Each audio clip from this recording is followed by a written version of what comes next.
Bertha, a fragile squirrel, was born among lions. Since birth, she lived in her cruel aunt's house. Her only friend was her future husband, the second prince. But after she decided to give it all up for the sake of her dream, he killed her. She woke up in the past, even before meeting the prince. What is most important in such times? That's right, speed!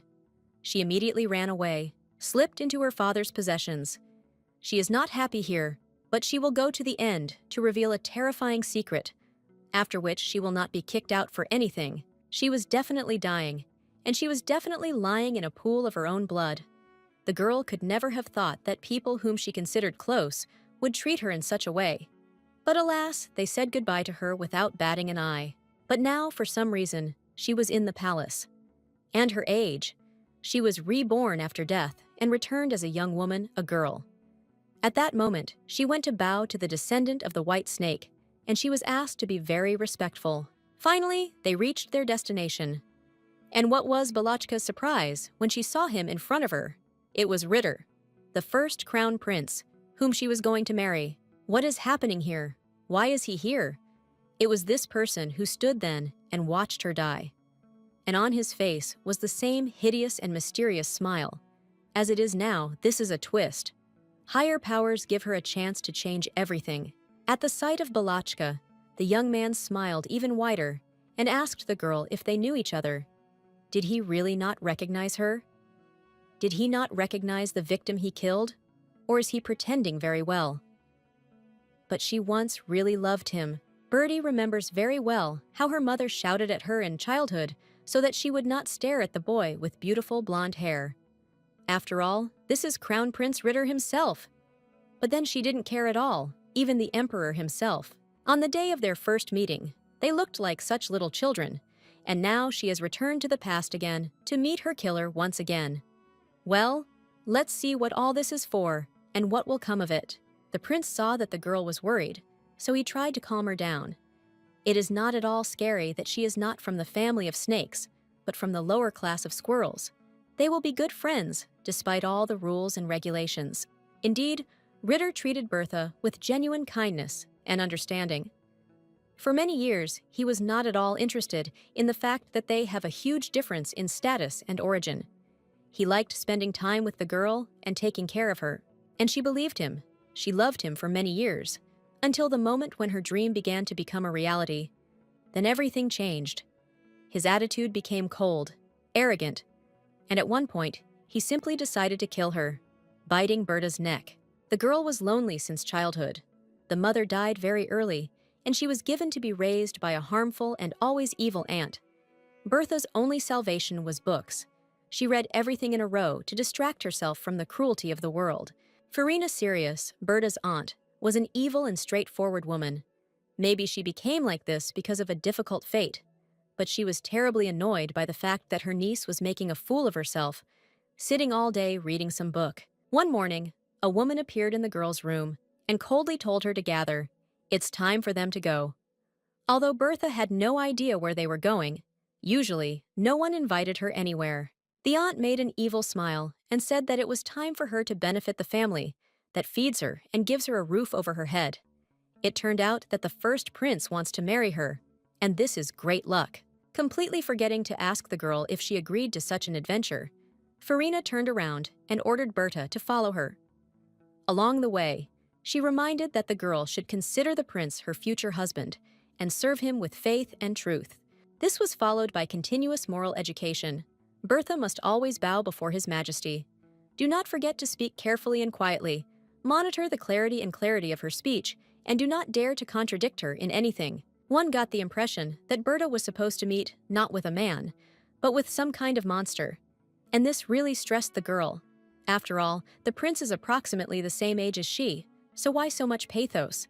Aunt could not calm down. It never occurred to him to ask the girl if she was ready for such a step, and if she needed this prince at all, and she didn't need him. They scared her so much that Bertha imagined not a boy, but a real monster. Farina asked, not to forget that this is not just a young man. This is the son of the emperor, and in his veins flows not ordinary blood, but the blood of a white snake. Therefore, once and for all, Bertha must remember that she is of the lower class. All the girl's fears were dispelled when she met Ritter Astrum. The crown prince turned out to be not so scary, but even a very cute boy. He asked Berta not to worry and to behave as usual. At the beginning of the acquaintance, she was so scared that she did not even think of extending Ritter's hand to shake. He was nothing like the one she had been warned about. And where is the tyrant and haughty air? The boy himself took the girl's hand and gently stroked it, and then his eyes opened wide. He looked carefully at the mark that was depicted on Bertha's wrist. He saw such a thing for the first time. It was a sign, a special sign, with which the higher powers awarded only the chosen ones. Only the chosen ones of the constellations were born with such a symbol. It was an image of a fragment of a star that was considered magical. Usually, people were proud of the fact that they had a mark on their body from higher powers. But for some reason, Berta was ashamed of her symbol. She always tried to hide it under the sleeve of her clothes, and now the prince saw the image on his wrist. The young man saw the girl's reaction and how she tried to hide her symbol. He smiled and said that her sign is very beautiful, and the girl is not shy about it. At such words, a drop of confidence appeared in Berta's eyes. Ritter again took the girl's hand and looked directly into her eyes.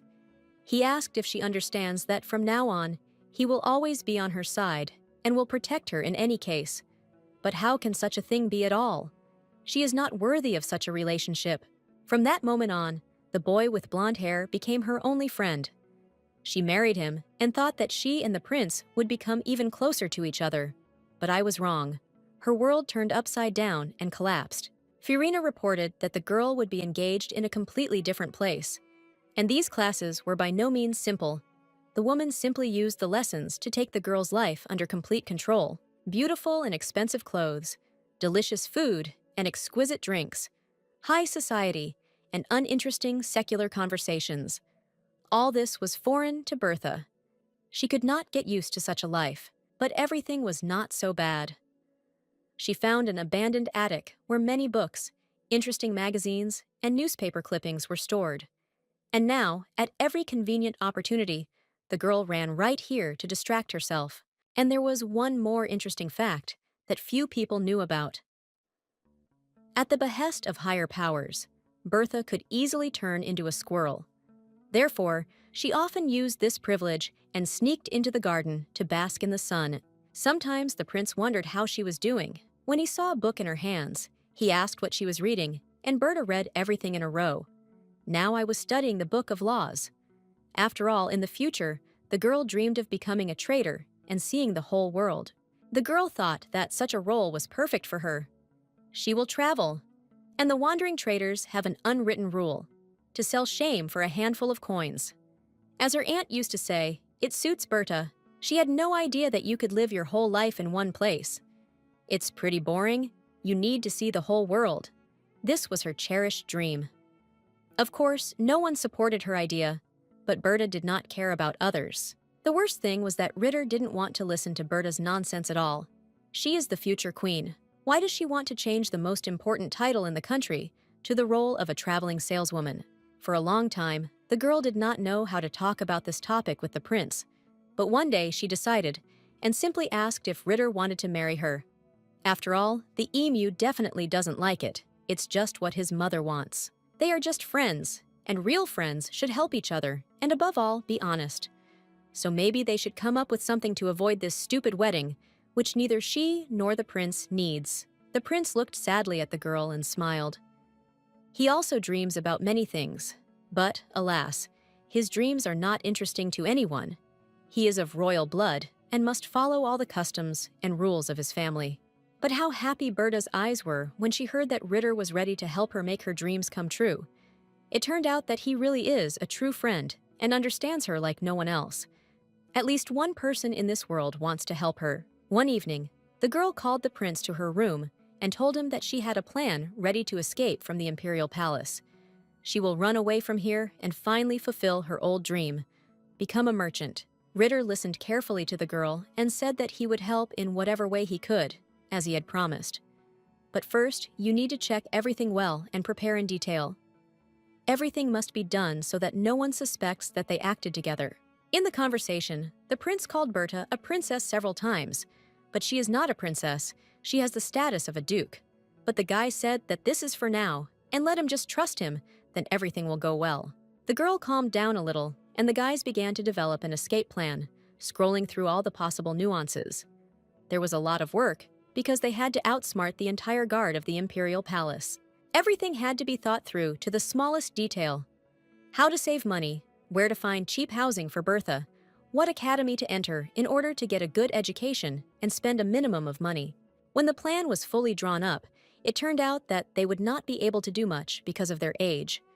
It was necessary to wait for the onset of adulthood, and only then to implement everything planned. But the wait was worth it. Time passed imperceptibly, and the day came when Bertha turned 18. Ritter appeared in her room. He came to say goodbye to the girl and wish her luck. This is how the girl appeared at first glance. But instead of warm words, I wished for silence. The prince was silent. He leaned close to the girl's neck, and then something terrible happened. He bit her hard. Bertie managed to push the guy away. She was scared, so she asked why he did that, why he bit her. Then the girl looked more closely and saw fangs in the crown prince's mouth instead of teeth. Of course, Ritter did not explain anything, and Bertha felt that her strength was leaving her. Blood flowed down her neck, and the girl could not stand on her feet. She fell to the floor, right in front of the prince standing next to her. Quick steps were heard, and someone entered the room. When the girl raised her head a little, she saw that her aunt was standing next to Ritter. What is she doing here? Why is she whispering to her friend? Bertie gathered her strength and started asking for help. Attention was drawn to her, and after a minute, the prince leaned towards her. But, unfortunately, not for help. He was cold and focused. The next minute, he took her wrist. Then, he sharply yanked the girl's arm and pulled back the sleeve to see the symbolic sign. The signum stone was in place and adorned Bertha's wrist. In the next second, he tore it alive from the body of his ex-girlfriend. It was as if the whole life passed before the girl's eyes. Her first meeting with Prince Ritter, their conversations, friendship, and his promise. Always and under any circumstances to support her and help her in everything. And now, Berta was lying in a half-passed state on the floor in a pool of blood. And the prince stood nearby, not even paying attention to the girl's torment, giving her the opportunity to die. He was telling her aunt something, but everyone, fortunately, forgot that the girl had a special gift. It can turn into protein. Now is the time to use it for good purposes, just to escape from this terrible place and traitors. Very quickly, she got to the market square and boarded a carriage that was going to the north of the empire, to the province of Aslan. She hid upstairs and waited for dispatch. No one would have paid attention to her anyway. This was not how she imagined escaping from the imperial palace. She had a completely different plan, which the girl was developing together with the prince. But what happened happened, and there is no way back, only forward. She returns to the places where she was born and grew up. The journey will be long. She was left alone, without friends, help, and any thoughts on how to proceed. But she will definitely think about it, and then she will take revenge on the prince. Aunt was furious. She did not expect that her niece could use the power of transformation and run away from them. She shouted after the girl that she would get things done when she returned, and the prince understood that the squirrel was not going to come back. The woman did not calm down, because she had completely different plans for her niece. It seemed that she was about to burst with anger. It was embarrassing in front of the prince, because she messed up the whole thing, and the prince stood aside and looked at the woman without any emotions. After all, she came up with everything and organized the meeting between Ritter and Berta. And now, because of her, their whole plan is falling apart. Now, everything looked exactly as if the woman seized the ideal opportunity for her, leaving the prince with any opportunity to fight for the throne and work towards the ego of his own brother. The woman fell to her knees and began to beg for mercy. What did the prince come up with? She is initially loyal only to him, and there is no malice in her actions. She has been devoted to Ritter for many years. Farina promised the prince that she would fix the situation very quickly. She will not allow evil rumors to spread throughout the capital, and no one will learn about the incident. The prince had little faith in women, but in the current situation, he had no second choice. He asked Farine to settle everything as quickly as possible. Dasha said that he is ready to give access to the crystal layer if necessary. At the time when Auntie and the prince were looking for a way to return Berta in the capital, the girl was already in the north of the country. At that moment, she was standing near the front door of Aslan's central castle. Finally, she got here. Here she will gather her thoughts, and, of course, take cruel revenge on Ritter for his betrayal of her. He is always on guard because of his brother, and if the second prince was still alive, then this chance should be taken. Well, then the girl remembered that, by the will of higher forces, she again returned to the past. Hey, he's only 8 years old, so the second prince is still alive. But the problem is that he is always on the battlefield, and finding him will be even more difficult. You need to be very careful. Signum is very rare and expensive, so many will want to steal it. She herself is still very young and weak, and her chances of survival are very small. Therefore, it is worth thinking carefully about each step. One day, the girl eavesdropped on important information for her that the royal army under the command of Duke Aslan defeated the Holy Empire in the first battle. This was great news for the squirrel. If everything continues at this pace, then the Great War, which has lasted for many years, will finally end, and she will be able to find a way to meet the second prince. 10 years ago, the Great War seemed to be coming to an end. Well, the exact opposite happened. There was an event that caused the Imperial Army to flee. This was the first retreat of the Golden Lion, which had always won before that. After this event, the war lasted another 10 long years, entailing many human losses. But everything can change if the second prince learns his future, and Bertie will help him in this. Duke of the Golden Lion, Leonhard Eld. Aslan must know the truth. He was an incredibly smart and brave man. It is not for nothing that his army always won in any of the battles, but the fate of this man was not easy. Although she was a princess, she had no family. She did not know anyone who could be called her father. This man never visited her and did not answer any of her letters. Only once came the usual invitation to visit the duchy. It happened right before the coming-of-age ceremony. Bertie felt like an ordinary abandoned child who was not needed by anyone, but even she had the right to at least something. A bright period in her life should also begin, and now she will try to do everything differently. She was given a second chance, and she tries to visit her father's house. And after the coming-of-age ceremony, he will definitely run away and become a traitor. She went too far in her dreams. Poshemu necessarily becomes an ordinary traitor. After all, she can create her own huge trade association. The whole world should know about her. Bertha did not even doubt that everything should work out for her. It is not for nothing that fate prepares her so many trials. So she deserves to be the best version of herself, because the second chance is given only to the chosen ones. All this, of course, was good, but at this moment, the girl, turned into a squirrel, was standing near the door of Aslan's northern castle and was shivering from the cold. Fortunately, the guards noticed hers. A peephole was pointed at the girl, and she understood from the reaction of the guards that they were going to approach her now. Probably, they noticed a sign, and it's very bad. It is necessary to quickly escape, but it was too late. Bertie heard someone call her, and call her mistress. Then she was asked not to run away, and the phrase Princess Aslan sounded again. Hey, I didn't hear it. One of the soldiers ran up to her and leaned over. The guy raised his helmet and showed a surprised face. Why is she unaccompanied? After all, princesses cannot move alone. This is completely unacceptable. Berta started to explain something to the guard, but he smiled, asked for forgiveness, and said that he did not understand the squirrel's language. And then it dawned on her that she was still. The guy carefully lifted her in his arms, trying not to cause pain or discomfort. He said that he would take her inside the castle. You can't freeze the princess in front of the front door. Ego can be punished for this. The first people the girl met inside were the maids. They were all amazed and moved. Then they began to greet the princess in the castle and say that she is ready to serve her at any moment and on any occasion. But their joyous shouts suddenly stopped because the maids saw Joanna.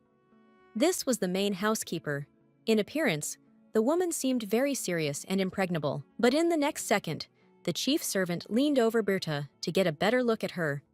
Joanna broke into a smile of emotion and said that the princess had lost a lot of weight, but she will make sure that everything is. After a few minutes, the girl was seated at the table, on which mountains of goodies rose. The woman said that if the squirrel needed a supplement, she would arrange everything in an instant, just so that the princess would get better. Since Berta had been in the car for a long time, she was very hungry, and now delicious dishes were very convenient. She ate everything that was brought for her from the kitchen, and then washed it down with delicious drinks. But why are they treating her so well? And again, the image of Ritter appeared before Berta's eyes.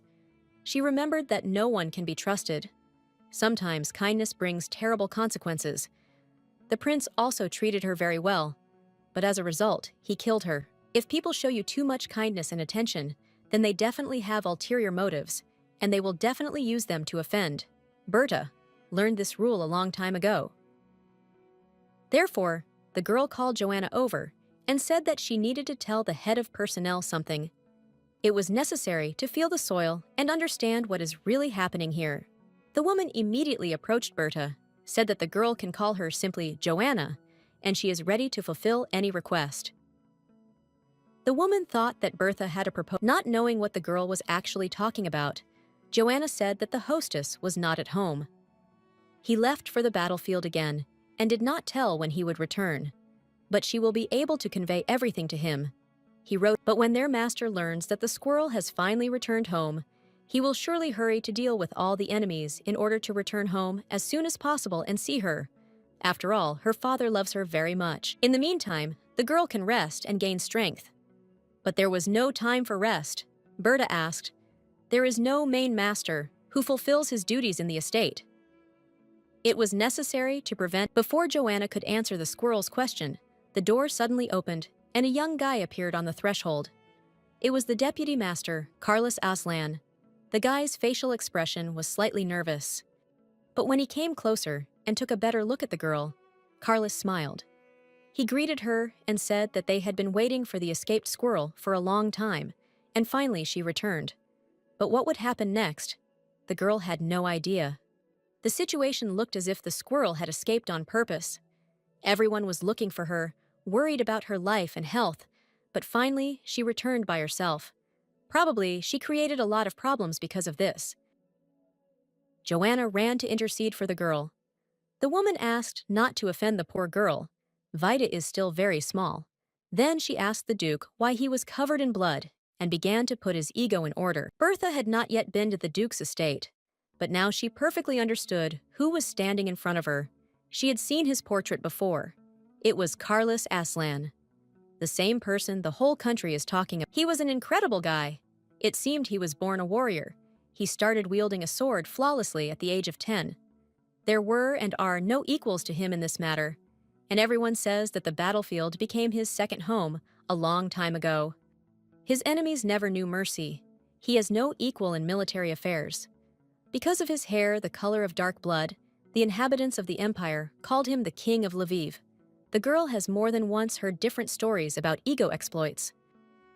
Finally, it dawned on the girl that the guy standing in front of her, who is considered a hero of all times and nations, is her brother. That's right.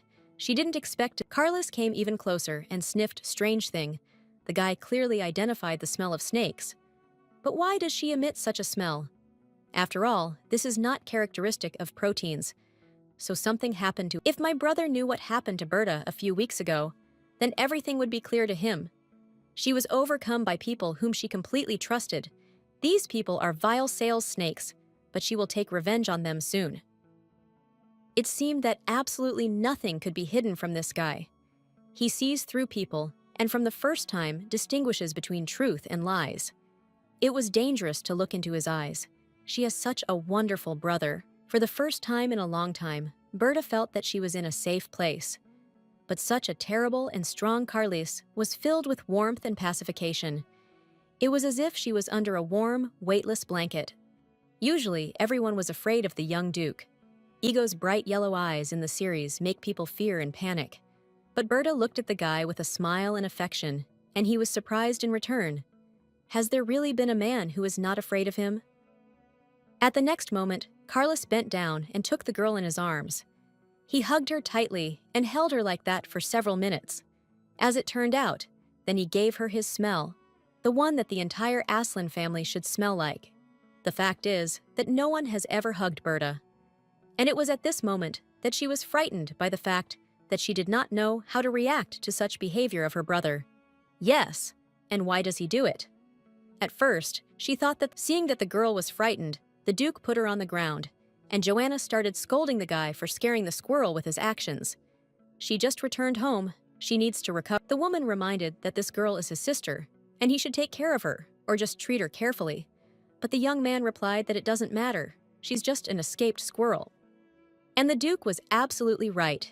He reminded Joanna that this girl doesn't even have a name, but he is not going to offend her. He is not interested in women and small children, because he is a warrior. War is his. The guy's words were pure and true. Indeed, the girl did not have a name until she was 10 years old. No one took her for the Duke's daughter. She was a dirty blood, and even the servants treated her with contempt. The maid was treated this way because they took the example of the vicar. Auntie always called Berta the adoptive half-breed. They were black, and royal beastmen are famous for their golden eyes. Ritter had the eyes of a snake. Their shade was yellowish. At Carlis, they were bright yellow, which testified that the boy belonged to the family of Lviv. The brighter the blood of the animal, the brighter the shade of gold in the eyes. Rod Aslanov has always been famous for the pure shade of gold in his eyes. But, as it turned out, she also belongs to this glorious family. But why then do her eyes have a completely different color? What is the reason? This should be known. This is the clear reason why even the servants called her a mudblood. She has a different eye color, but this is not the time to talk about it. Someday, she will figure it out. And she has a name, so everything is not so bad. She remembers her name and will not allow anyone to call her half-blood anymore, she shouted, drawing Carlos and Joanna's attention. The girl said in a firm voice that she has a name. Her name is Berta. It seemed to her that after she called her name, the young Duke froze for a second. It was impossible to understand how he perceived this information. Maybe it was better not to talk about it. Joanna smiled and said that the name is very beautiful and suits the girl. Then I wondered if Bertie came up with the ego herself, but she answered that her father called her that, and it means blessing. The young Duke thought for a moment, and then said that he would call his little sister a tail. But this is not the same name. After all, tails are the distinguishing feature of their genus. The girl playfully puffed her lips, portraying both. And now she looked more like a little angry chipmunk than a squirrel. But the guy just smiled. He didn't care how his sister would react to his words. Joanna decided to defuse the situation and intervene in the conversation. Otherwise, there might be a scandal. Carlos is a short-tempered person. Therefore, the woman asked if the girl wanted to see her father. The main maid reported that the mistress was not there now, but she can meet with the administrator, who deals with all the affairs of the duchy. Maybe they will have something to... Joanna went in search of the manager, and then Berta panicked. After all, the woman left her alone with Carlos. And what are they talking about with this self-confident guy? Although he is her brother, he behaves very strangely. Of course, the maids overheard the conversation in the room, and were happy that the squirrel had already been given a name. But the housekeeper told them not to rejoice in vain. If you give a child an inappropriate name, his fate can change. For example, the character will not fit. It is so serious that the body can begin to break down. The most harmless thing that can happen is that the child will be constantly haunted by misfortune. According to Northern traditions, it often happens that parents give their child a name only after a few years after his birth. Then at least some rudiments of a personality appear, and it is possible to choose a name accurately. This is especially true of long-awaited children who are born in love and with the consent of both parents. Then choosing a name can take much more time. After all, a lot depends on the... Joanna said that she didn't even notice that she hadn't started calling the girl by her name. For her, she continued to be a squirrel. You need to learn to call yourself Little Mrs. Bertha. Once they gave her such... Meanwhile, Carlos openly looked at his fugitive sister. She had beautiful hair, bright and fluffy, but she was not as tall as his tail. Quite a sketch. He overheard the conversation of the maids in the corridor. Everyone saw Bertha in the guise of a squirrel. It turned out that he was the only one who did not see her transformation. And I would really like to see this process. The guy decided not to wait for an opportunity to present itself, so he decided to directly ask, or rather order the girl, to turn into a squirrel right away. He just has to see it. What kind of proposal is this? Why should she demonstrate to her brother how she turns into a squirrel? And why does he even ask her for such a thing? What kind of bullying is this over the younger sister? Strangely enough, the young Duke saw that the girl was beginning to worry. It seemed to him that he did not ask for anything bad. But on the other hand, the sister did not resist and did not even try to run. Since early childhood, the aura of a predator has awakened in Carla's body. Therefore, all small animals instinctively ran away from him, trying to save their lives. Over the years, this aura has only strengthened, but for some reason, she did not act on this little one. She, in turn, looked at her brother with wide-open eyes and tried to calm down. In her past life, only her father ignored her. The brother has not done anything bad to her, so there is no point in being afraid of him. Unlike her, he is a strong and brave animal. The brother is the pride of the family and the favorite of the public, and he earned all this not thanks to his title and father, but only thanks to his mind and endurance. Friendship with such a person will definitely not hurt her. On the contrary, her brother will become a reliable protection for her. Therefore, without thinking for a long time, Birdie turned into a small, soft, and fluffy animal. The young Duke was surprised, and then broke into a smile. This little animal touched him, and he tried to find something in common between the lion and the squirrel. Carlos decided that they had similar. The squirrel looked at him and tried to understand the emotions the young Duke was feeling at that moment. He was very wrong about the ears. In a lion and in a squirrel, they are completely different, but if it is convenient for him to think like that, Carlos watched the squirrel a little longer and then ordered his guard to bring some seeds. "She is so thin, let her eat." Then he took one grain in his palm and handed it to Berta. How pleased she was that her brother decided to take care of her. The little girl quickly jumped into the boy's hands and began to eat her favorite treat. The chance that they would become friends increased by the minute, and the young Duke did not take his eyes off the cute little animal. How funny she is! Why did the squirrel wander around the world for so long? I wonder where she has been, and what was her life until today. Carlos caught himself thinking that a strange and unknown feeling had appeared in his soul. It was as if an invisible warmth enveloped his whole body, and he wanted to smile all the time. Is this squirrel doing that with him? But his thoughts were interrupted by Joanna. The woman said that the master was calling them. But how? Ego was not in the castle. How did he manage to return so quickly? She is not yet ready for such an important meeting. She needs to gather her thoughts. And then a terrible thought came to Berta's head. Probably, her father wants to see her so that she can be kicked out of the palace right now. He never showed love to his daughter. Moreover, he did not even seek a meeting with her for many years. The servant manager carefully looked at the Duke and the squirrel. She said that she is very glad that brother and sister were able to become friends in such a short time. And it was pure. Then Joanna fell silent for a while, collecting her thoughts. She did not know how to delicately ask the squirrel to turn into a cute little girl again.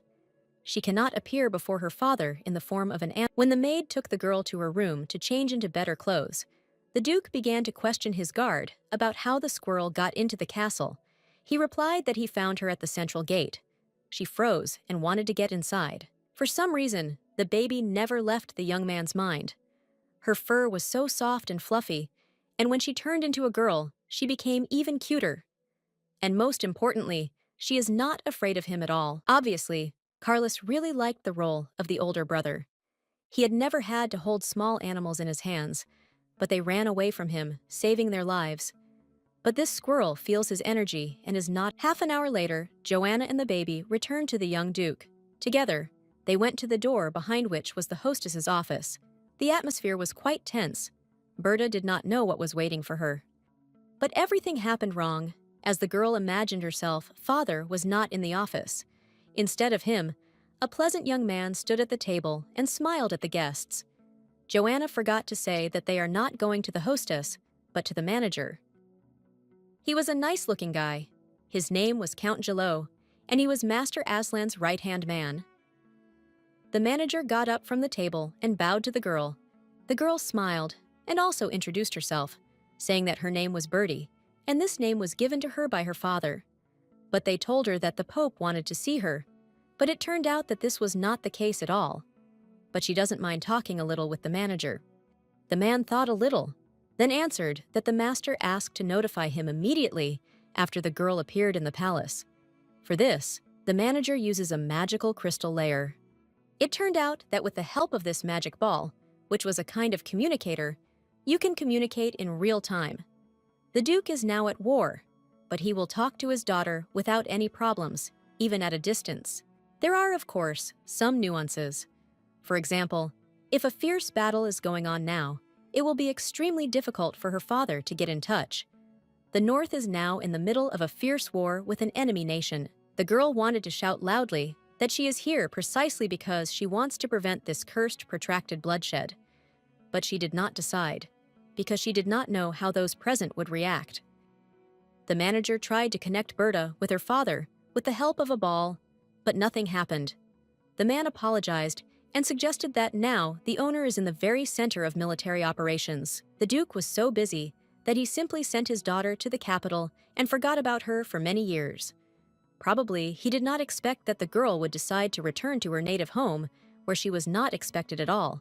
He can even get angry. Carlos did not take his eyes off the girl. She looked so sad and broken that the guy wanted to take her in his arms, hug her tightly, and calm her down. Tears glistened in Berta's eyes, but she tried to hold them back. Bertie remembered her aunt, the actress, who only did what she scolded and scolded the girl for any reason. She didn't even hide that she hated her niece, but she was small and could not change anything. With a smile on his face, the manager of affairs of the duchy told Berta that she would have to wait a little. When the war ends, she will definitely see and talk to her father. But then Carlos intervened in their conversation, and his facial expression showed that the guy was very angry. He approached the man and reminded him that he was only following orders, but let him not meddle in family matters. The manager was a little confused, and a minute later he froze in his bow. He apologized that it was not his business, and that he might have offended the girl. But then some strange sounds were heard from the sphere. Count Yahello apologized once more and approached the communication device. It was clear that someone was giving instructions to the man at the end of the call, and the manager promised to do everything right this minute. Then the zealot turned to the girl and said that His Majesty had gotten in touch and wanted to talk to Bertha. Using the layer is not difficult at all. You just need to come up and put your hand. The girl immediately followed all the man's instructions and looked forward to hearing her father's voice. And then he was heard right out of nowhere, right above his head. The Duke asked why she had returned to the north. She had never heard her father's voice, but now she knew for sure that it was he who was talking to her. A man to whom a whole army, thousands of people, obey. He again asked what happened in the capital. Why did she run away? Well, what could she answer such a question? What will she do? She cannot tell that she died from the hands of the prince, rather from his teeth. How to tell her that it was because of him that she turned into a squirrel and ran away from the cat? From her point of view, she exposed a terrible traitor and also saved her life. But for all other family members, she is a disgrace to the entire Aslan family, and she will not be able to explain everything in such a way that they would believe her. Leonhardt, the head of the Aslan clan, asked not to hide anything and to tell the whole truth. And then Berta thought, and suddenly the father knows the whole truth, and now he is just checking it for honesty, so it's not worth lying. And the girl told her father how her aunt mocked her all this time, and then tried to marry her off to the first Prince Ritter. She arranged a meeting between the prince and Berta. At first, the prince and the girl became friends and got along well. He even promised to protect her in any circumstances. But then something went wrong. He began to act together with his aunt behind her back. Bertha decided not to tell the whole truth. They still won't believe it. Therefore, she simply said that she was afraid that she would really be married off even without her father's consent, and fled to the north to ask the Duke for protection. Leonhardt, to the girl's surprise, supported her. He said that he would not allow himself to marry a prince without his will. The man was very angry with his sister, who acted without informing him. But then it was worse. Duke Aslan said that while he is away at war, there will be no opportunity to see each other. He cannot leave the battlefield, and let Bertie return to the capital and fear nothing. He won't let her down. The girl learned that heavy battles are taking place behind the high mountains of the north. Therefore, the supply of food and weapons there is very complicated. The army is holding on with its last strength and is constantly asking for help. She listened attentively and then decided to admit that she had come here to help her father win the war as soon as possible, with the least losses, but no one listened to her. What can a child understand about war? Carlos watched as the squirrel's tail, which stuck out from under the hem of the dress, twitched nervously. He understood that the girl was worried, and for some reason this excitement was transmitted to him. He must intervene to help the little one. And he couldn't stand it. He came up and also put his hand on the layer. Then, in a calm tone, he asked his father what he had said to Balachka. He replied that he wanted her to calmly return to the capital and not return to his orders. The guy perfectly understood that it was not safe for his sister to stay in the north, but first he must ask Balachka if she wants to live in the palace of Duke Leonhard Aslan, and she answered that she would be happy to stay. The Duke overheard the conversation between the brother and sister, and he was dissatisfied with what he heard, but his son calmed him down. He will definitely be able to protect his little sister from enemies. In addition, there is a lot of but Leonhard was not so confident. He suggested that their castle might be on the front line. How then will they be able to protect their people, and Balachka in particular? There is nothing more dangerous than blind self-confidence. The Duke's voice was confident, and his order could not be discussed. He decided that his daughter should be in a safe place, and that is precisely the capital. The enemy's army will definitely not be able to get there. But the brother and sister still decided to try their luck. Carlos tried to persuade his father. For some reason, he really wanted this little brave girl to stay in her home. She was very nice. The guy was a warrior, and all means are good for war. Therefore, Carlos decided to cheat. He told his father that the girl had lost weight and was in a bad condition. He is not sure that she will be able to reach the capital at all. It was clear that Leonhard thought a little, yes, he really hasn't seen his daughter for many years, and has absolutely no idea what his baby looks like now. But Carlos is with her now, and he better know. Maybe the young Duke is right. The girl has really come a long way, probably. Such a journey has exhausted her. In addition, she will be all alone in the capital. He will not give her back to the Vicomtesse. There was an uncomfortable pause, after which the girl, nevertheless, heard from her father that he allowed her to stay. She will live in her parents' palace until Leon. Now she should thank her brother from the bottom of her heart. If it were not for his mournful words, then the Duke would definitely send her back to the capital, and the hated Ritter is waiting for her there. But Carlos did not want to listen to anything. As a sign of gratitude, he asked the girl to touch her fluffy red tail. He is so cute. Bertha was surprised. She could not think of such a... Finally, the guy managed to touch his sister's fluffy tail. He was so gentle and soft that the Duke did not want to remove his hand. The security guard didn't lie.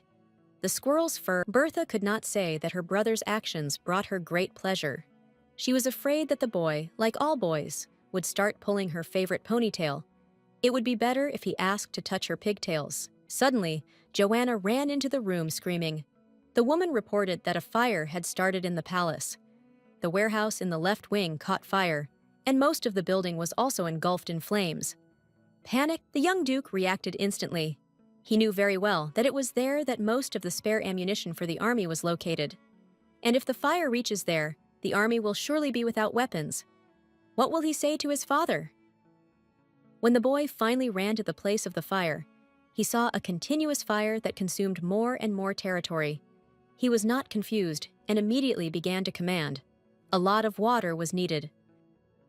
Carlos himself did not understand how he managed to organize the supply of water to the place of the fire so quickly. Probably, military conditioning and stress tolerance worked.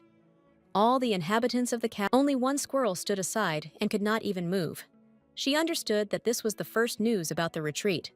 Events are repeated. Everything happens in the same way as in the past life. The girl knew that after this terrible incident, they would lose most of the weapons and food for the army.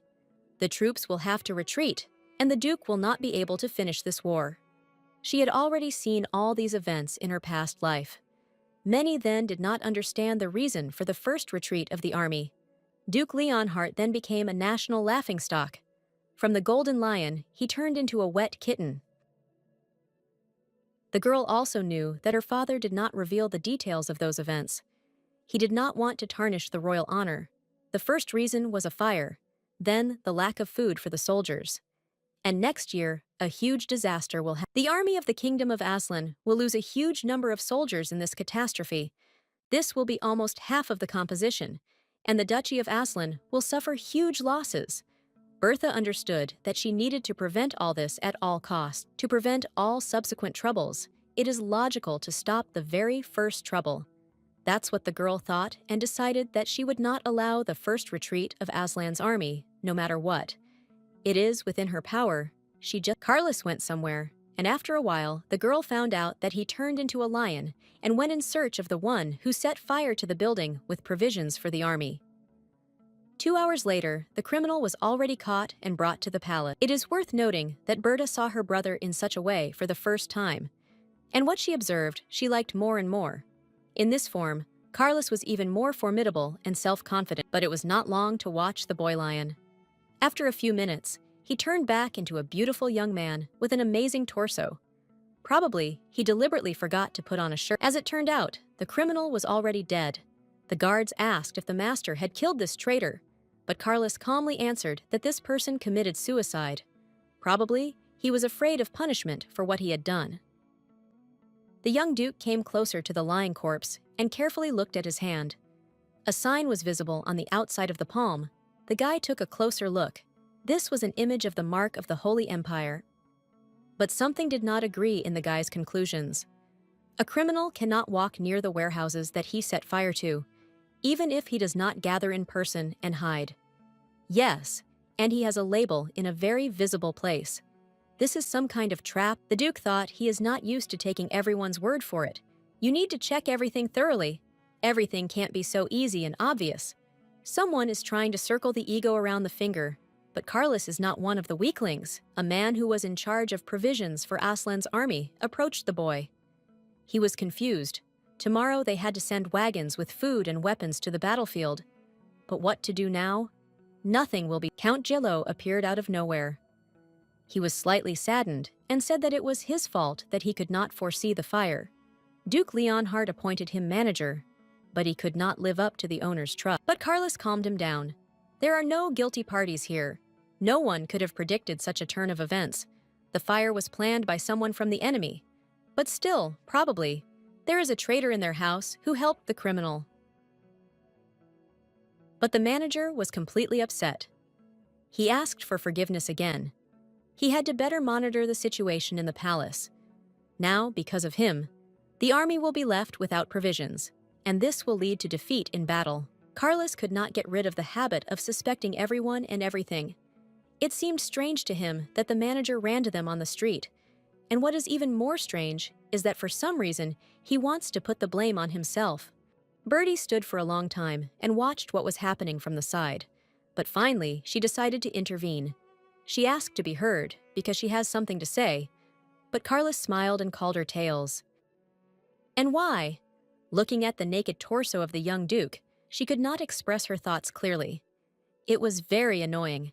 And it was also annoying that this impudent guy allows himself to call her tales in front of strangers. In the next second, the girl decided that now was not the time for both. It is necessary to save the situation, and in particular, the army of Duke Aslan. Therefore, she handed the men a handful of large red berries. Carlos took one of the berries from her. But everyone knew that this plant is very poisonous. Ego was called scary, and it came exactly from hell. The berries had paralytic properties, so no one even touched them. The Duke carefully tried to take the berries from the girl, but she refused. Berta said that she had already thought of everything, and these berries could really help them. Well, why don't they want to listen to her for a minute? Count Yahello again froze in his bow and allowed himself to remind the girl that now was not the time for such amusements. These are ordinary poisonous berries. They cannot feed the whole army of the Duke. Finally, Carlos couldn't stand it and ordered everyone to shut up. And the girl said that the plant can grow in any conditions. Both leaves and fruits are edible, and one such berry can feed 2 warriors. The manager tried to be calm, but it turned out very poorly. He again tried to explain to this little girl that the plant is completely poisonous and will cause many problems with the soldiers' health. If the warriors eat even a few of these berries, their stomachs will simply burn from the poison, and then the enemy army will easily capture the positions of Aslan's army. How these berries will help? They will only harm. Everyone around began to whisper, "What did this little girl come up with? She wants to destroy her father's army and then put the whole country in danger." After all, everyone knew that tuberculosis causes diarrhea and spasms. The girl was tired of listening to this nonsense for the 100th time. Therefore, she asked everyone to pay attention to her. The next minute, she opened her mouth, bit off a huge piece of berry, and swallowed. Everyone's mouths fell open in horror and surprise. This girl is definitely abnormal. They already have a lot of problems, and here she is with her inventions. Now it will be necessary to call the doctors and do gastric lavage as a matter of urgency.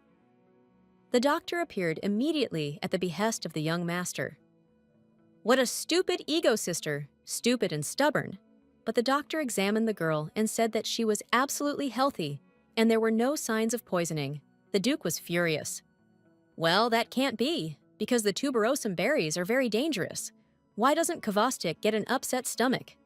Maybe this doctor is bad and doesn't understand diseases. The plant is definitely poisonous. But why does the poison not work on Balachka? Maybe these animals have a second digestion, and what is dangerous for humans is quite normal for squirrels. He explained that he did not find the others. And maybe there are varieties of these berries, and some of them can be eaten. Then the girl learned to distinguish poisonous and non-poisonous types of tuberose, and he considered her stupid some time ago. Another of the guards suggested that the girl might have some magical abilities. Maybe she's a witch. After all, everyone from the Aslan family can turn into a lion, and she into a squirrel. The girl decided not to hesitate and explained to the men why she was not poisoned. It turned out that it was all about the stems. Their juice contains an antidote that neutralizes the poison from the berries. So here is the reason. Until that time, everyone thought that the plant was completely poisonous, but only the fruits were eaten. But if the berries are consumed together with the stems, poisoning will not occur.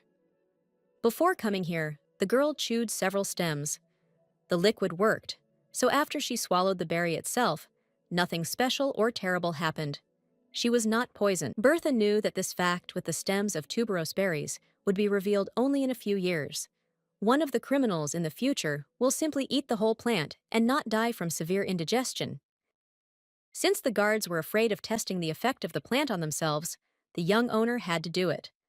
Therefore, Carlos took one plant and ate the berry along with the stem. Everyone froze in anticipation. Enough time passed, but nothing happened to the young master. He still felt excellent. And only then, the guards decided to everyone was happy. The guards not only satisfied their curiosity, but also ate well. And all thanks to the little squirrel. She solved a big problem. Now the army will not feel hunger. Bertha knew that in this way she would be able to prevent the first retreat of Aslan's army. If we are lucky, the war will not drag on for another 10 long years. She must take advantage of this fact. Everyone praised the girl, complimented her. Such a small one, but already so smart. But only the manager stood aside without a mood. The problem is solved, and meanwhile, the soldiers were already suffering from a lack of provisions. Famine was about to begin. What kind of battle can we talk about if everyone only thinks about food? But then the assistant commander reported that he saw a wagon. Leonhardt came out of his tent to assess how many provisions and weapons he had sent from the city of Carlis. But a guard was already waiting for him, who held out a man's letter. Balachka wrote it to his father. In the letter, the girl was interested in how he was doing, whether he was healthy, whether his soldiers were healthy. Then she said that everything is fine with her, and that there is very good news for him, which will significantly affect the course of the war. Meanwhile, the soldiers began to unload provisions. It turned out that the boxes contained poisonous berries. But why were so many of them sent? Maybe they mixed up the wagons, or there was some kind of mistake. But in the accompanying letter, it was clearly written that Bertie was handing over tuberose plants to the soldiers. It is strange why the Duke's daughter is writing to them. This girl is only 8 years old. She may not understand all the consequences. The soldiers did not expect such provisions. Everyone was very hungry, but no one dared to eat poisonous berries, so that in a day they would die of terrible diarrhea. What is this girl doing, and does the Duke know about? Leonhardt came out into the yard. He saw that his soldiers were standing in confusion and looking at the berries. Well, her own daughter can't wish him to die. Therefore, the man took one berry with a stem. In this way, Leonhardt showed that tuberosum berries are quite suitable for food. The soldiers, without thinking for a long time, followed the example of their commander and reached for the fruits. They were too hungry. The soldiers were able to satisfy their hunger. Now you can follow your commander into battle. How wise and brave he is. They are ready to follow Leonhardt into fire and water because they love their master and trust him. But the Duke of the North understood very well that the grateful soldiers should not be to him, but to a little girl named Bertha, his daughter. It was she who prevented a great calamity and saved them from starvation. Ego Balachka learned to write so beautifully and to logically express her thoughts. She was smart beyond her years. And that's good. Someone must have brains. But most soldiers have. Did Duke Aslan feel remorse for not paying attention to his daughter for so much time? Yes, he was sorry. But I couldn't do it any other way. He was supposed to rule the north and protect the borders of the. But it is necessary to go back a few days, exactly to the day when the young princess wrote a letter to her father. She didn't even know if the Duke would read her letter, but she could not take advantage of the. She checked the text of the letter once more. The father must not think that she is illiterate, but everything was great. Duke Leonhardt would have read the news from her. She would be so happy. Just in case, she had Joanne read the text. The woman was surprised that the girl's handwriting is very mature, and she writes very competently. If the woman did not know, she would have thought that the girl had graduated from the academy, and the housekeeper said that the young duke had formed a group of volunteers, and they had already gone to collect tuberose plants for Leonhardt's army. The provision will be sent in a day. Bertha was extremely glad that she finally managed to help her father and his army. But this is not enough. There is still a lot of work ahead. Everything is just beginning. Now she wants to go, but then, behind her back, the girl heard the commanding and calm voice of her brother. He asked where this picture was going. The tail is too small to help collect tuberous plants. The guy reminded her that it was long past time for bed, and she is too weak after the journey to the north, and he promised his father that he would take care of her. Therefore, she will not go anywhere, but will eat well and go to bed. Joanna supported the young duke. The girl really needs to rest. Besides, the maids had already prepared her room. The girl was surprised that she would even have a separate room. Her father did not love her at all, rather, even hated her. So why did he make sure that she was allocated a separate room? Or it is not Duke Leonhardt at all, but someone else is worried about her comfortable stay here. It was also strange that Carlos volunteered to take the girl to her new room, although Joanna could have done it with ease. Okay, you'll have to put up with some weird jokes on your side. The woman was very happy that the brother and sister were able to become friends. Few people can communicate normally with this guy, and all because of his charisma and complex character. But the little fluffy squirrel melted his heart. Strangely, Carlos was apparently very domineering and impregnable, but for Balachka, he even held a big heavy door so that it wouldn't hit. And how can you even understand why he behaves like— Yes, she would not have opened such a door on her own. She has too little strength, and her legs are also very short. The girl almost burst into tears on the spot. The guy even felt a little sorry for her, so small and weak. Probably, it is impossible to compare her with herself. He is a big and strong lion, the same fragile little squirrel with a fluffy, insanely beautiful tail. Carlos never thought that he would have to take care of. Finally, they entered the room, but compared to the size of the girl, it seemed to her that this was not a room, but a whole huge apartment. Here you can simply get lost in the midst of all this beauty. It turned out that her room has a separate dressing room, a toy room, a small office for busy people, and a huge balcony. Then they came to another huge door. Behind her was her bedroom. The girl thought that she was probably being tested for greed, but she doesn't need any of that. Pathos and wealth never attracted her. Therefore, Berta felt a little uneasy. Why so much attention to her? She explained to her brother that she did not need all this. An ordinary little room, like a servant's, would be enough. She would live there quietly and would not cause problems for anyone. Bertha did not come here for wealth. The guy called his sister to him and pointed to the end of the corridor. The territory of her room ended there, and the girl thought that almost an entire floor had been set aside for her. The young duke took pity on the girl, bent down, and picked her up in his arms. She is already tired of running around the house with him. Let him rest a little. But it seems that the sister did not like it. She was a little scared. But Berta was not really afraid. She was just shy. She was embarrassed by the fact that they treat her with such warmth and care. and the girl began to say that she is heavy, so the brother will get up. It seemed that Carlos did not even listen to her words. He continued to carry the girl in his arms around her apartment. In the end, he said that the baby had worked very hard today, so she should have a good rest, and took her to the bedroom. For some reason, the girl remembered her previous room. It served her as a bedroom, kitchen, and living room. Of the furniture, there was only a table, a dresser, a chair, and a narrow bed. And now, one bed is more than everything in her former home. But the most beautiful thing in this bedroom was the balcony.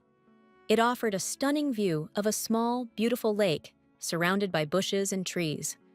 Probably, this will be her favorite place of rest. If she hadn't gathered courage and run away from the capital, she probably wouldn't have seen such beauty in the big city. Even in the garden of the imperial palace, there was no landscape more beautiful than this one. She thought that if she tried very hard, she would be able to stay in this house until adulthood. He will be able to admire these landscapes, enjoy the cool weather, and be closer to his father. Carlos carefully put the girl to bed, not forgetting to call her a tailed cutie and cause her a fit of anger. Then the guy wished goodnight and said, "In case of anything, contact." But how can one go to bed if the sun has not yet set over the horizon, or the inhabitants of the north are used to going to bed early? But the guy replied that she was tired during the day and should gather. It seemed that the Duke enjoyed teasing this little one. Therefore, he surmised aloud that it was extremely difficult for little Balachka to reach the north on such short legs.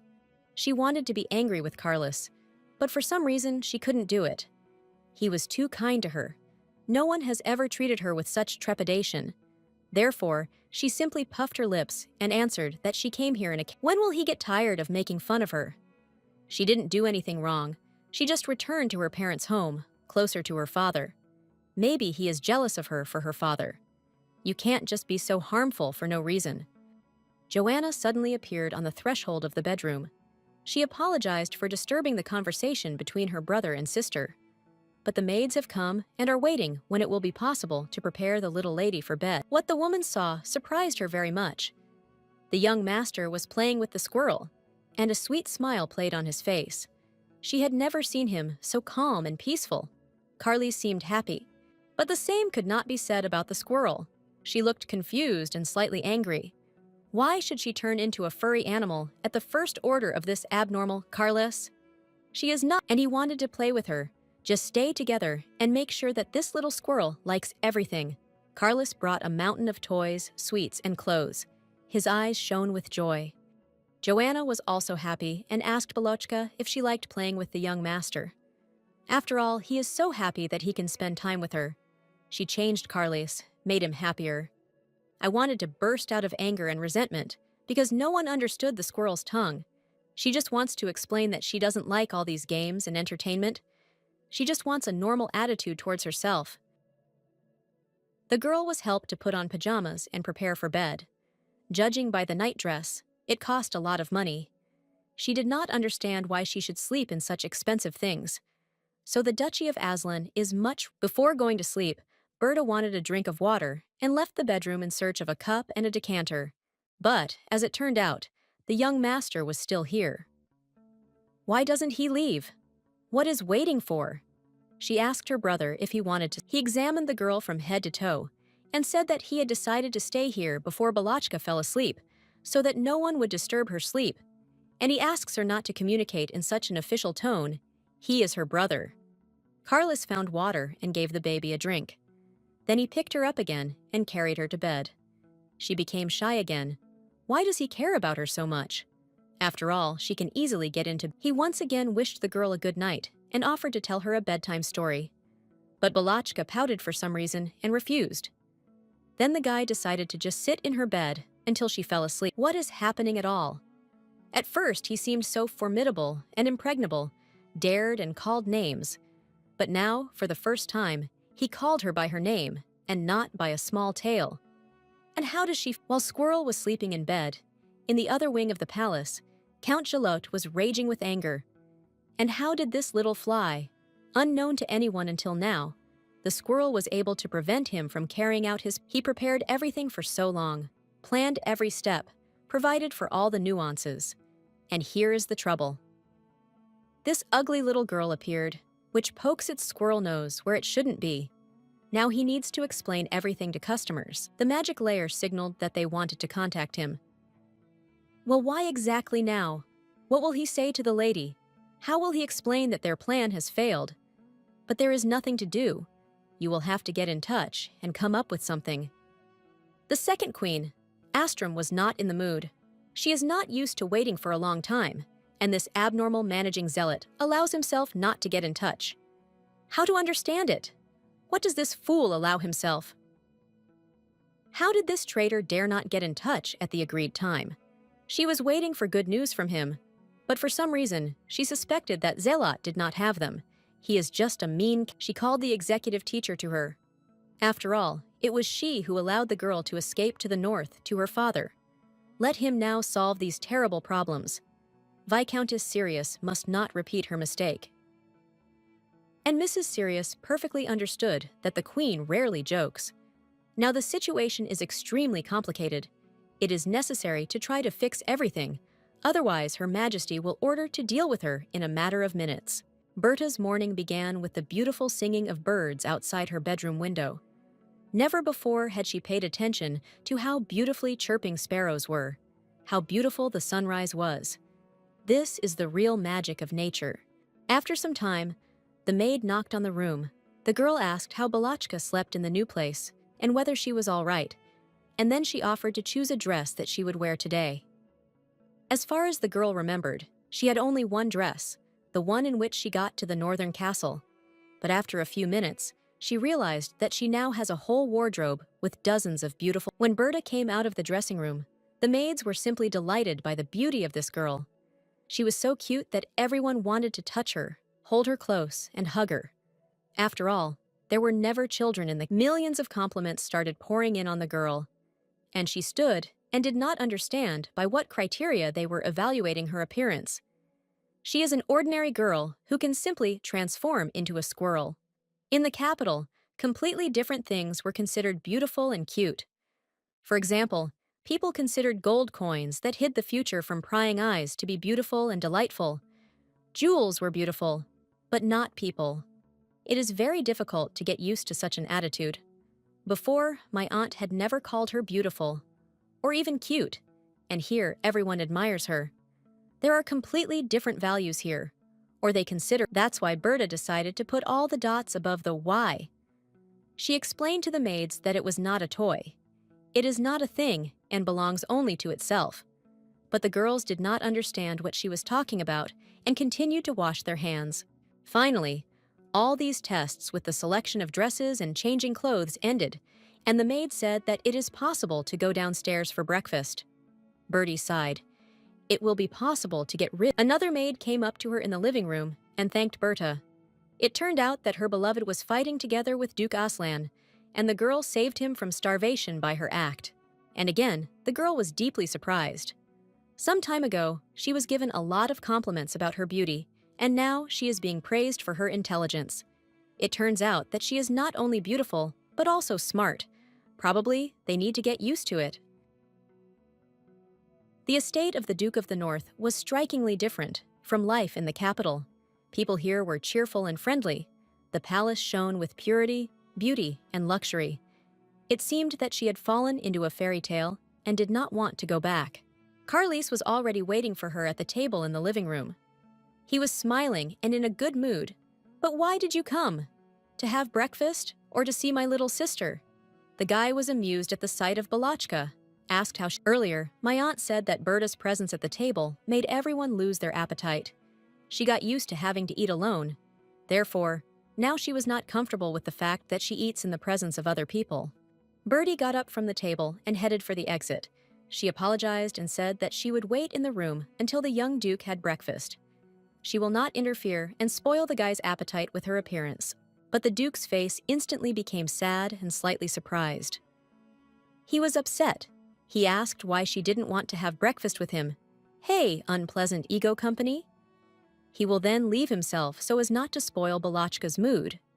Bertie stopped abruptly. What does he say? After a little silence, she asked if she would disturb the Duke at breakfast. It might be unpleasant for him to sit at the but the boy smiled and said that he had been waiting all night for morning to come, and then he would be able to see his little sister at breakfast. Could she really think that it is unpleasant for him to be in his company? Bertie, without thinking for a long time, climbed onto a chair and began to eat.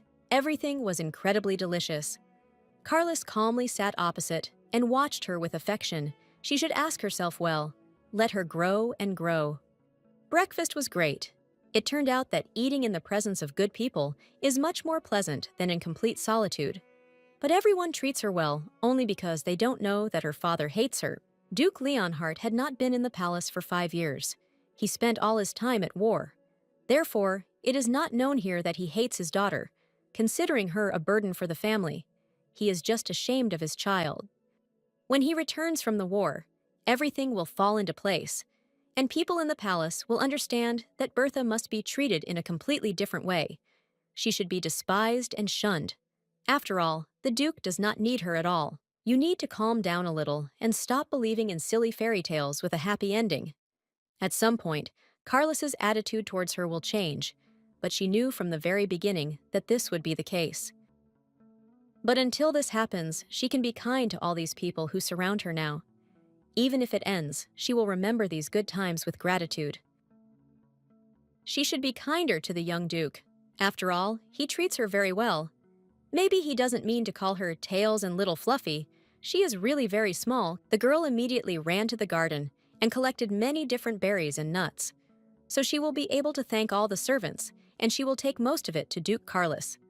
Let him all. It turned out that it is very pleasant to make small, cute gifts for people. Everyone, including the guards at the main gate, were pleasantly surprised by the nuts and thanked the little lady. In the capital, her aunt often scolded her, and then she left food as a punishment. The girl remained hungry, but then she found a way for herself. She turned into a squirrel, ran out of the room, and went into the forest in search of delicious nuts. Once, while walking in the forest, Berta saw a very beautiful tree. She approached him and touched the trunk. She felt a strange vibration. This was not the case before higher forces gave some kind of sign. This sign on her wrist began to vibrate. Singham warned her. But about what? She was beckoned somewhere by a supernatural force that she could not resist. She was confused and did not know what to do. A maid ran up to Berta and asked the girl to go home. She also heard strange sounds in the forest and felt uneasy. It was necessary to save the little lady. After all, she will not be able to protect herself. But they did not have time to escape. A whistle was heard, and the animal fell on Berta's head. It was a unique white squirrel. Security immediately ran up. Everyone was frightened, and the girl froze in place, as if buried. Bertha was afraid to move, because she did not know how the animal on her head would behave. But he leaned into her ear and whispered that he had finally found her. And it was more than strange. Why was he looking for her? A blizzard swirled around, and a whirlwind swept across the yard. Everything happened in 1 second. The blizzard was such that absolutely nothing could be seen. When the guards came to, they did not find the little lady. She disappeared. The guards were scared out of their wits. The young master will flay them for not looking after the baby. The maid began to cry. She accompanied Balochka, but now she has disappeared. A real panic began in the palace. The demonic beast stole the little lady. He attacked her from above. He just came out of nowhere and kidnapped a harmless little girl. And after all, she came to her father, and she never saw him. While everyone was looking for Balochka in the castle, Carlos wandered in the nearby northern mountains. He wanted to find the den of foxes, but instead he came across magical creatures that wandered in search of profit. His sister treated him with nuts so kindly that he decided to give her a return gift, a fur coat made of fox skins. It seemed to him that the girl would look very cute in such clothes. At home, Joanna and his personal assistant scolded him for hunting animals, and then he came to the palace with traces of blood on his clothes and hands. A little sister can be frightened by such a sight. The squirrel is still too young to understand such things, so everyone in the castle must treat her carefully. She can get very scared and simply run away. And what will they say to Duke Leonhardt then? The guy understood everything. He will no longer frighten the little one. Therefore, he will catch a rare blue fox without staining his clothes with blood. He decided that Squirrel would wear a fur coat made of the wool of this animal. It's interesting what Balachka would say about this catch. He still managed to catch the fox, and now his cute sister will have a great outfit. It is cold in the north, and she is very tiny. She needs warm clothes. Approaching the house, the boy saw that something had happened there. Everyone was busy, running here and there and constantly talking about the forest. But from afar, he could not hear the conversation completely. The security saw the ego and fell silent. Carlos's heart began to beat furiously when he approached and saw the frightened faces of the servants and guards. But he did not watch his tailed cutie Bertha. Where is she? Is he resting in his room? But the security guard stammered that the little lady had been abducted by an unknown magical beast. He appeared from the air, and no one even had time to imagine how a huge whirlwind came and took Balachka in an unknown direction. The warriors whispered that it was definitely a snowstorm squirrel. She is cunning and very dangerous. Recently, in the mountains, she killed traders who were heading to the south of the country. But where she lives and why she stole Berta, no one knew. And how could this happen? He did not follow the tailed baby, and now, no matter what, he must find her. She is definitely in danger and must hurry. The palace could not be left unattended. He even felt uneasy when he imagined that this baby was now in the paws of some bloodthirsty beast. Or maybe she was stolen in order to receive a ransom, and now she is sitting in a dark and cold dungeon. He wouldn't be Carles from the Aslan family if he let some monster take his furry little sister.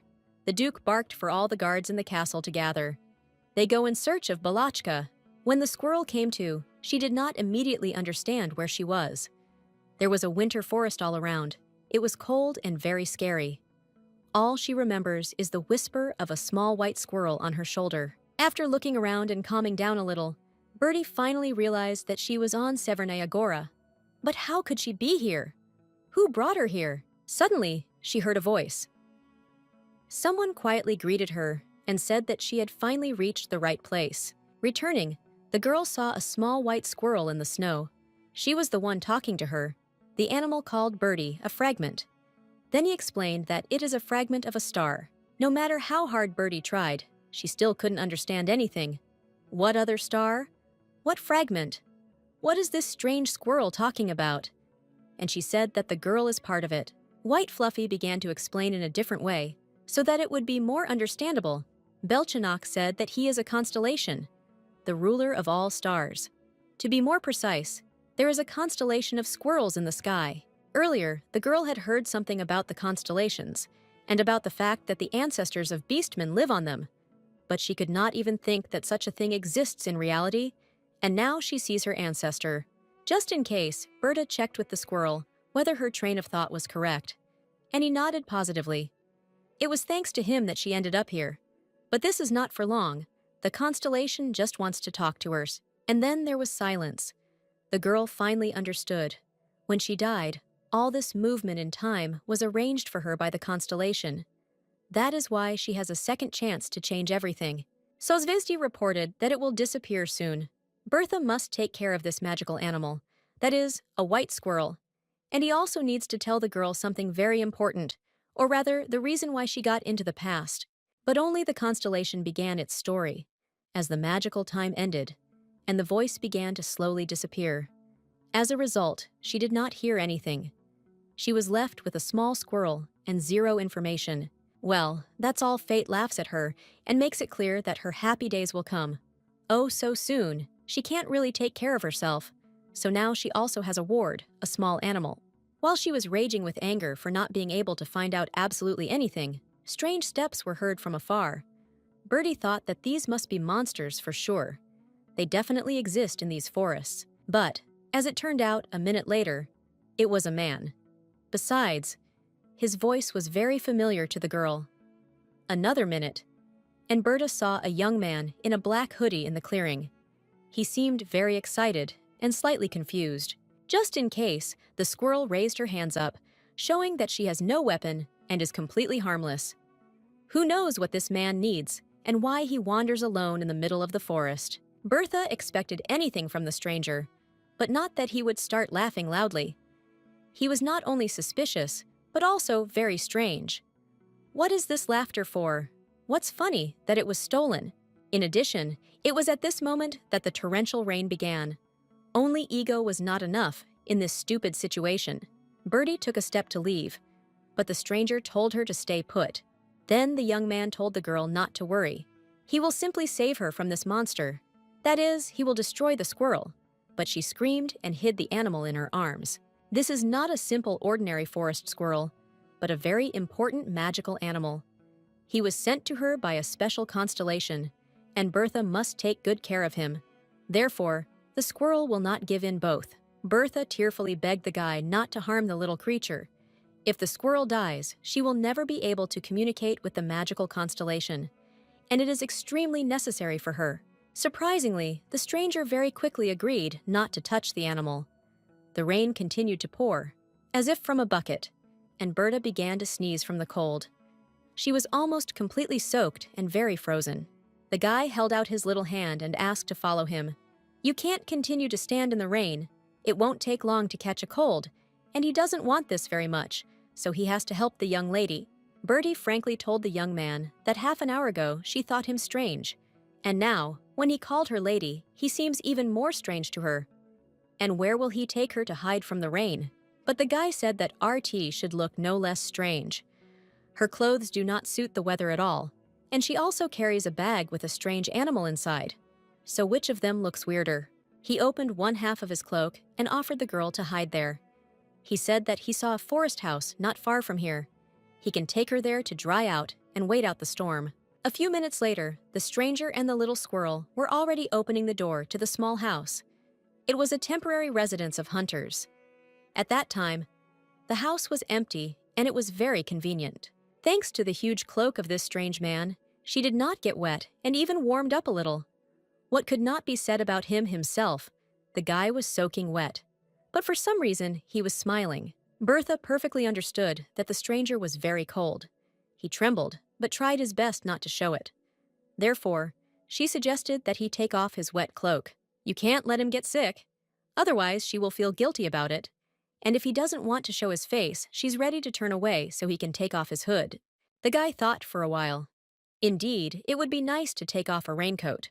Therefore, when the girl turned away, he threw back the hood and then told her that she could turn back. So it seemed to Bertha that the man did not want her to see his face. And everything is not like that. He asks her to come back. And once she turned back, the first thing she saw was a black bandage over the man's eyes. Although he was blindfolded, the young man turned out to be a real handsome man. After a few minutes, he brought a bundle of wood and lit the fireplace so that they could dry and warm themselves by the fire. She caught herself thinking that she had been standing long enough and just staring at the young man. If he notices it, the situation is extremely uncomfortable. She was left alone with him in a small house in the middle of the forest. The stranger, it seems, knew everything here, because he quickly lit a fire and took out everything he needed. Then he turned to the girl, called her a young lady again, and asked her to move closer to the fire, so it would be warmer. Squirrel's cheeks turned pink, and it was not clear whether it happened because of the heat or because she was embarrassed. The man knelt down and offered to carry her closer to the fireplace if it was difficult for her to walk by herself. The situation grew hotter by the minute, and now Berta was no longer pink, but rather bright red. What does that say? Actually, she can walk herself. It is not necessary to carry it in your arms. The stranger smiled enigmatically, and poor Balachka was completely angry and looked at him from the bottom of his mouth. He is so handsome that she could not even take offense at him normally. She read about such people in books. They were called womanizers. Before, Berta did not understand at all how people could fall into the hands of such fatal men, losing all their wealth and dignity. But with such an appearance as that of this stranger, it is even very easy to do. The guy leaned very close to the girl, and she felt his breath very close to her. Even despite the fact that he was blindfolded, the girl understood that he was looking directly at her. He asked what the young lady was thinking about. The girl did not understand how to react to such actions of this lover. She has no power, no money. What a benefit to him from the fact that she will fall in love with him. You need to be constantly on the lookout. She thought that it was necessary to move back as far as possible. Otherwise, the guy will hear that her stomach rumbles. She hasn't eaten anything since morning. Bertha hoped that the noise of the rain would drown out all extraneous sounds, and she would be able to veil all this awkwardness. For some reason, Bertha remembered the breakfasts and dinners at the Duke's house. There was always a lot of food on the table, because Carlos loved to eat well. That's why she was cranky all the time and refused various treats. The guy sat quietly, did not say anything, but only smiled sweetly. He perfectly understood that the girl was hungry. And it was not rain at all, but sounds from her stomach. How stubborn she is. Why don't you say everything directly? A minute later, he took out a small bag from his pocket and handed it to the squirrel. Once I opened it, I saw small sweet cookies. How convenient it was. Now she will not die of hunger. This stranger took care of it. She thanked the guy, and then took one cookie, broke it in half, and handed one part to the man, but he politely refused. It turned out that he does not like such snacks, and he is not hungry at all. Here, Berta had a logical question. If he is not hungry and does not like sweets at all, then why does he carry a bag with such a delicacy in his pocket? Or is he used to feeding all the homeless and needy? The girl was so fascinated by food that she decided to think about it later. The cookies were really delicious, so she, not paying much attention to etiquette, devoured the sweets one by one. When there was silence, and Bertha had finally had her fill of goodies, she heard a rumbling sound, and it did not come from her stomach. What a fool she is! After all, the guy is also hungry. It's just that it's uncomfortable for him to tell about it. The girl immediately started apologizing. She felt extremely stupid. What an unscrupulous woman. She ate everything and did not leave a single crumb. But the guy said that this is not a problem. When the rain ends, he will go hunting. Birdie automatically looked out the window. What is this fool talking about? The rain pours down as if from a bucket, and one gets the impression that it will never end at all. And what to do in such a situation? It was necessary to come up with something quickly. The guy is very hungry and suffers inconvenience because of her. She looked out the window again and noticed the plants sticking out from under the snow. Yes, this is a tuberose. So she found a solution to the problem. Without thinking for a long time, Birdie quickly jumped out into the street. The guy didn't even have time to ask her what happened. She ran away, but still decided not to interfere. She will not be able to run far. They are deep in the forest. In the very next minute, the girl was picking berries together with the stems from under the snow. She perfectly remembered that it is impossible to separate these elements. It is possible to get poisoned. Now she will feed her savior and also save him from hunger. Bertha gathered a whole bag of berries and returned to the house. Seeing this, the stranger asked if she knew what kind of plant it was and what its properties were. But she replied that she is well informed about it and glad that tuberose grows here. The guy was a little surprised. She knows it's poisonous, but still wants to feed it to her ego. Does she have a plan to kill? Why is she trying to kill him? He also helped her escape from certain death. Therefore, he asked a direct and logical question. The guy asked why the girl is trying to poison him with these berries. But she looked at him with bewilderment. What is he talking about? She is trying to help. For a moment, the girl was taken aback. Why does he think so? But then it came to her. Obviously, the guy doesn't know that if there is a tuberose along with the stems, then its poisonous properties disappear and it becomes quite useful. Therefore, Birdie explained to the guy that there was no evil intention in her actions. This plant is called the devil's seed, and everyone thinks that it is very dangerous, but ego can be eaten without any problems. She then talked about how to eat these berries correctly. Under no circumstances should the stems be thrown away. They are not poisonous, and that's where the antidote is, so everything is fine. No one will get poisoned. The guy listened to her attentively. It seemed that the girl was absolutely pure. There was no need to take her and wish him death. Therefore, he let go of a piece of stem and swallowed it, and then reached for the berry itself. After both of them satiated their hunger, there was silence again. In order to dilute her ego a little, Berta offered the stranger to watch the house. They are here for the first time, so it is interesting what and where they are. It is not clear why, but the girl's mood rose. She wandered around the house, and the guy silently followed her, watched and smiled. She completely stopped being afraid of him. On the contrary, she felt safe with him. Birdie looked at different boxes, looked into all the cracks. She was interested in absolutely everything. And the young man watched and thought that she had not changed at all. She remained the same as before. Her eyes are just as black and bottomless. In them, you can watch forever and drown in the dark depths. Since then, absolutely nothing has changed. She remained the same cute and curious. He was terribly afraid of betraying himself. When they met, the guy almost blurted out that he still remembers the girl, but she must not know in any case. He will hide it until the very last moment. While he was deep in thought, the girl ran to the window and then shouted to her savior that the rain had stopped. The sun is shining outside again. They can go out and walk. It was wonderful. He also went to the window to make sure the weather was fine. Everything turned out very well. He will have time to return home for breakfast and remain unnoticed. Suddenly, voices were heard on the street. It was the guard from the Aslan castle, which had already lost its footing in search of the girl.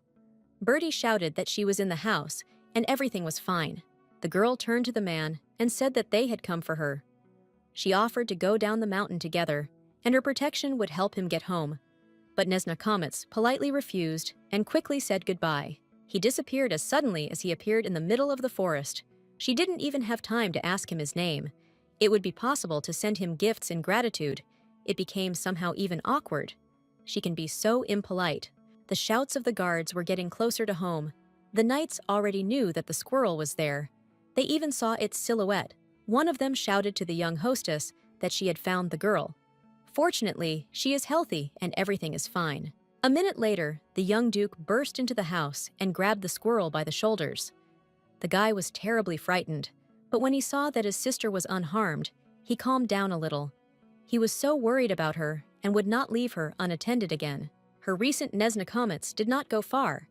He hid behind the trees and began to observe the situation. The guy saw very well how Duke Aslan treated the little girl. And he also found out that the baby's name is Bertie. Well, why does everyone call her a little lady? Isn't she a servant? The baby is not at all like a child of nobles. Her manners are completely different from the manners of children from high society. Okay, as long as he hides and watches. Then the stranger paid attention to the young man who was next to the girl. So the baby is somehow related to the Aslan family. Because he is the son of Duke Leonhart, we will have to find out more about him. Finally, Carlos saw an animal that, according to the guards, had stolen his little sister. No matter how strange it sounds, the kidnapper was placed in the hands of the girl. But now he will deal with him. He asked Berta to give him a squirrel. The death of this animal will be quick and painless, he promises. Well? The girl covered the little squirrel with her hands and said that she would not give it to both of them for anything. Why everyone is asking to destroy this animal? How heartless they are. She tried to explain to the guy that this squirrel is absolutely harmless and does not pose a danger. On the contrary, he is very scared and asks for help. She will protect him, so he is the way to communicate with the constellation. Berta suddenly felt a slight malaise. She began to feel dizzy and everything around her became blurry. The next minute she lost consciousness and fell on the snow. The poor squirrel twirled around her and squealed. Then she remembers everything as if she were delirious. Carlos took her in his arms, and they descended from the mountains to the palace like lightning. At the same time, the best doctor was called to Berta's room to examine the baby. After some time, the doctor explained to the young duke that the baby's body is very different from that of a lion, and now he is very weak. Besides, she caught a cold, probably caught a cold during the rain. Carlos looked at his beloved Fluffy, and it was very painful. How could she get a fever from ordinary rain? Thank God she is not injured, and they will cure her cold in a few days. The young duke set the whole house on edge. The doctor was returned to Bertha's room, even if the girl was just sneezing. It's just that the guy has never been sick, and he doesn't understand what a common cold is. And he still didn't understand how his sister, the daughter of the strongest duke in the empire, could be so weak. Representatives of the Lviv family never get sick, and here is such an adventure. But on the other hand, she is not quite a lion. He sat down next to the girl's bed and watched how she breathed evenly and how her eyelashes twitched in her sleep. Next time, he will definitely protect her. This will not happen again. She will constantly be under his supervision. Bertie sneezed again, and since there was absolute silence in the house, so as not to disturb the peace of the girl, all the servants again ran to this sound, and again they brought tea, warm blankets, and a lot of medicine into the room. The maid was very worried about the condition of the girl. First, the little squirrel was very cute and kind to everyone. Secondly, the young duke will remove 3 skins from them if something happens to the little girl. This situation was starting to make the girl frankly angry. Yes, she liked the attention, but not so much. She just lies with a cold, but there is always someone by her bed. They even monitor whether she is breathing normally. Well, who will like it? The next morning, Joanna came to Berta's room. The girl felt much better, but the woman asked her to stay in bed. She needs to gain strength and improve her health. Closer to dinner, Berta overheard the conversation of the 2 maids. According to them, the girl understood that Duke Leonhardt was returning to the palace with knights. Will she be lucky enough to see her father? But for this, you need to get out of the room. Without saying anything to the maids, Bertie just got out of bed. She will not miss her chance to see her father no matter what. The maids understood her perfectly, but asked her to be very careful. One of the maids reported that all the commotion in the house was connected with the arrival of Duke Leonhardt. He will appear in the castle soon. A is coming because of the incident with the arson of a warehouse with food and ammunition for his army. And the girl added that everyone is talking about how smart she is. After all, if she had not revealed the secret of tuberism, many soldiers of their army would simply have died, not because of battles, but because of hunger, and the war is about to end. Finally, her actions begin to give positive results. The army will not retreat, but on the contrary, will make progress in breaking through the enemy front. And most importantly, she will be able to see her father. If you think about it that way, she did all this solely out of love for her father and her own safety. She needs to take revenge on the vile aunt, as well as the traitor Ritter, and she will definitely do it. But, saving her life and trying to change everything this time, she helped many people, and this could not help but delight the little heart of the kind and brave Balachka. But that's not all. There are many good things ahead. The girl blushed a little again from her thoughts. But the maids thought that the baby's temperature had risen again, and they immediately put her to bed again. You can't let the little lady get sick again. The next morning, Berta woke up to screams coming from the street. Approaching the window, the girl saw many people. They shouted and greeted someone. Did it really happen? And the army and the Duke returned home. How joyful were the faces of the soldiers. They spent 5 long years on the battlefield, did not see their homes and families. And finally, she returned to her family. Many of them did not even dream that they would see their relatives. Most of the soldiers wanted to see the little lady. After all, they considered her to be their savior. If this clever little girl had not revealed the secret of tuberism, they would have died of starvation. Squirrel asked the maid to give her the most beautiful dress and comb her hair. She must meet her father with dignity. Yes, she was insanely worried, and that's understandable. The woman quickly put the girl in order. She said that she would make everything perfect, because Berta is perfect for everything, and even in her pajamas, she looks very cute. But she also asked the baby not to worry, because it is very noticeable. Well, the woman, of course, overdid it about pajamas. She must meet her father in his best form. She read in books that the first impression plays a huge role, and she must please the Duke no matter what. When the servants announced that the master had arrived at the palace, the girl immediately went downstairs. The entire staff has already gathered there, as well as the manager, Joanna, and her brother, Carlos Bertie, felt a little out of sorts. The doors opened, and Leonhardt appeared on the threshold. Loud shouts were heard. Everyone congratulated the host on the victory and the end of the war and on his return home. Leonhardt nodded and smiled slightly. Bertha stood and was afraid to move. This is her strong and brave father, about whom the whole continent is talking. His eyes are like bright gold and radiate a strong energy, the same as Carlos's. She very much hoped that her father would not be angry with her and would not drive everyone out of the castle. But the fear did not pass. She felt that the man was looking directly at her, but she herself could not calm her trembling and raise her eyes. The girl closed her eyes in fear when the Duke approached her at arm's length. Now he will hit her, as Aunt always did, and then he will tell her to move away from his lands back to the capital. And the man actually extended his hand to the girl, but not at all to hit her. He has not seen his daughter for more than 5 years. She grew up so much and became such a cutie. I wanted to stroke her hair so much. But this did not happen, because Carlos approached them from nowhere and greeted his father. Then he congratulated him on his victory and return. He, as always, was absolutely calm. The father also greeted his son. I thanked him for saving the food situation. Otherwise, the army would not be able to win. His help cannot be overestimated. But the guy came up close to Berta and said that he had almost no merit in this. Berta came up with all this. It was she who found out about the antidote in the stems of tuberose. She suggested collecting plants and sending them to the front, and Berta decided not to be dragged, but to declare herself. Therefore, she turned to her father and said that it was she who discovered the properties of the plant. But that's not all. Tuberosum did not fully reveal its potential. Leonhardt looked at the girl slightly annoyed. Why does she call him the head of the family and treat him so officially? Maybe she is not familiar with the traditions of this house, or she does not feel well. He leaned over to Joanna, the manager, and said that it was a bit uncomfortable for him to talk to Balachka in front of many outsiders. He asked to take her to the room, and tomorrow they would talk without witnesses. The woman took the baby aside and said that the Duke was very tired after the long journey. It will be better if they meet tomorrow and talk about everything calmly. Besides, she will have time to prepare. Circumstances could not be better. Her father is a very serious person and will not listen to various nonsense. And today, Balachka is too excited to express her thoughts clearly and logically. After all the greetings, Duke Leonhardt went to his office. There was no time to rest. A lot of paperwork accumulated that could not wait.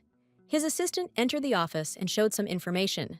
It is necessary to settle matters with the country's economy, deal with foreign traders. Then Joanna came in and reported that the little lady had had dinner and gone to bed. The girl is no longer hot. The man thanked the woman, leaned back in the chair, exhaled noisily, and closed his eyes. This baby is too fragile. You need to take good care of her. But despite her age, she is so smart. Bertha has changed a lot since their last meeting. She has grown up, but she remains the same sweet girl. Although he did not show it, he was very proud of what she had become. She has a lot of energy and courage, the same as in Lviv. He so wanted to hug her and hold the girl tightly to him, but he was embarrassed to do it in front of everyone. And Bertha was standing in front of him, trembling all over. She is definitely afraid of him. The Duke asked if he looked threatening. Joanna hesitated for a long time and did not know what to say, so as not to offend and anger the man. But his assistant honestly said that the look of the Duke is so frightening that many are even afraid to look him in the eye. The guy said that Leonhardt inspires terror, not only in the hearts of enemies. Even the closest people who know him well are afraid of him. His look makes everyone tremble, and his icy voice simply kills. After such frankness of his assistant, the Duke was a little depressed. Now he did not seem fierce and all-powerful. Rather, he looked tired and broken, and he is the same person as others, with the same feelings. How to win the trust and love of your little daughter? He needs to come up with something. It should not look obtrusive. And the Duke decided to prepare something in order to correct the situation.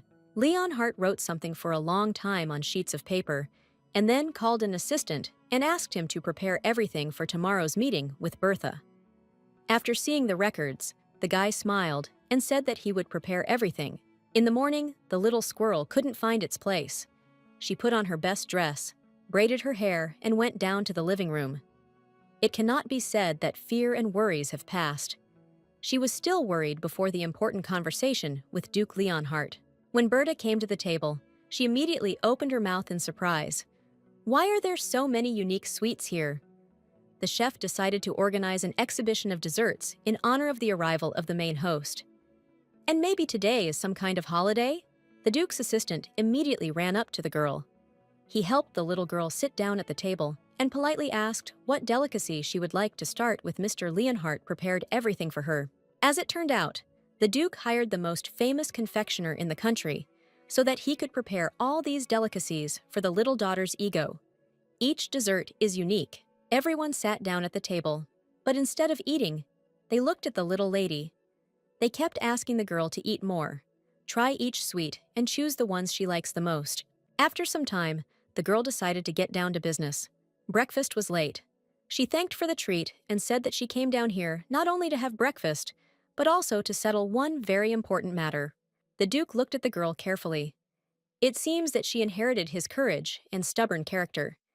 The baby knows exactly what she needs and why she came here. Therefore, the man said that he was ready to listen to her. Birdie reported that she has been collecting information about the northern lands for quite a long time. Now it becomes obvious that the flow of people to these territories has recently decreased significantly, and this has a bad effect on the development of the region. Leonhardt asked where the girl got such accurate and analytical information. She just arrived recently, but Berta could not tell that she had wandered around in the form of a squirrel for enough time, so it is much easier to collect the necessary information. The baby continued. The mountains that surround the lands of the Duchy of Aslan create an impenetrable defense, but on the other hand, they really interfere with any kind of agriculture. Therefore, residents have to buy food from external sources. But even after the end of the long and painful war, according to the girl, the affairs of these lands will not improve. In the near future, prices for seeds of food crops will rise very much. Bertie knew this very well, as she had already visited the future and experienced all the hardships of the post-war years on herself. She remembers this because the servants almost stopped bringing her food. But the girl is here precisely in order to solve the duchy's food problem, and she knows exactly how to do it. She has already managed to save people, and she will not stop there. Everything she needs will remain in the castle. Much to Bertha's surprise, the Duke listened to her quite indifferently. Then the man told her not to worry about it. He has already solved this problem and will buy food in the neighboring kingdom of Sades. They have rich lands. On a cold server, the bitter winter comes every hour. This is what the Duchy of Aslan is known for on their continent, and also by constant invasions of other lands.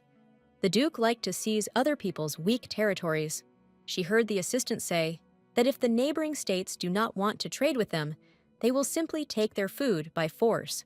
Berta now understood why Aslan's lands are called the lands of bandits. The girl tried to object.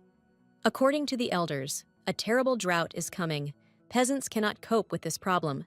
How will they take the stocks of the neighbors if they also have nothing? Bertie once again hinted that not all problems can be solved by force.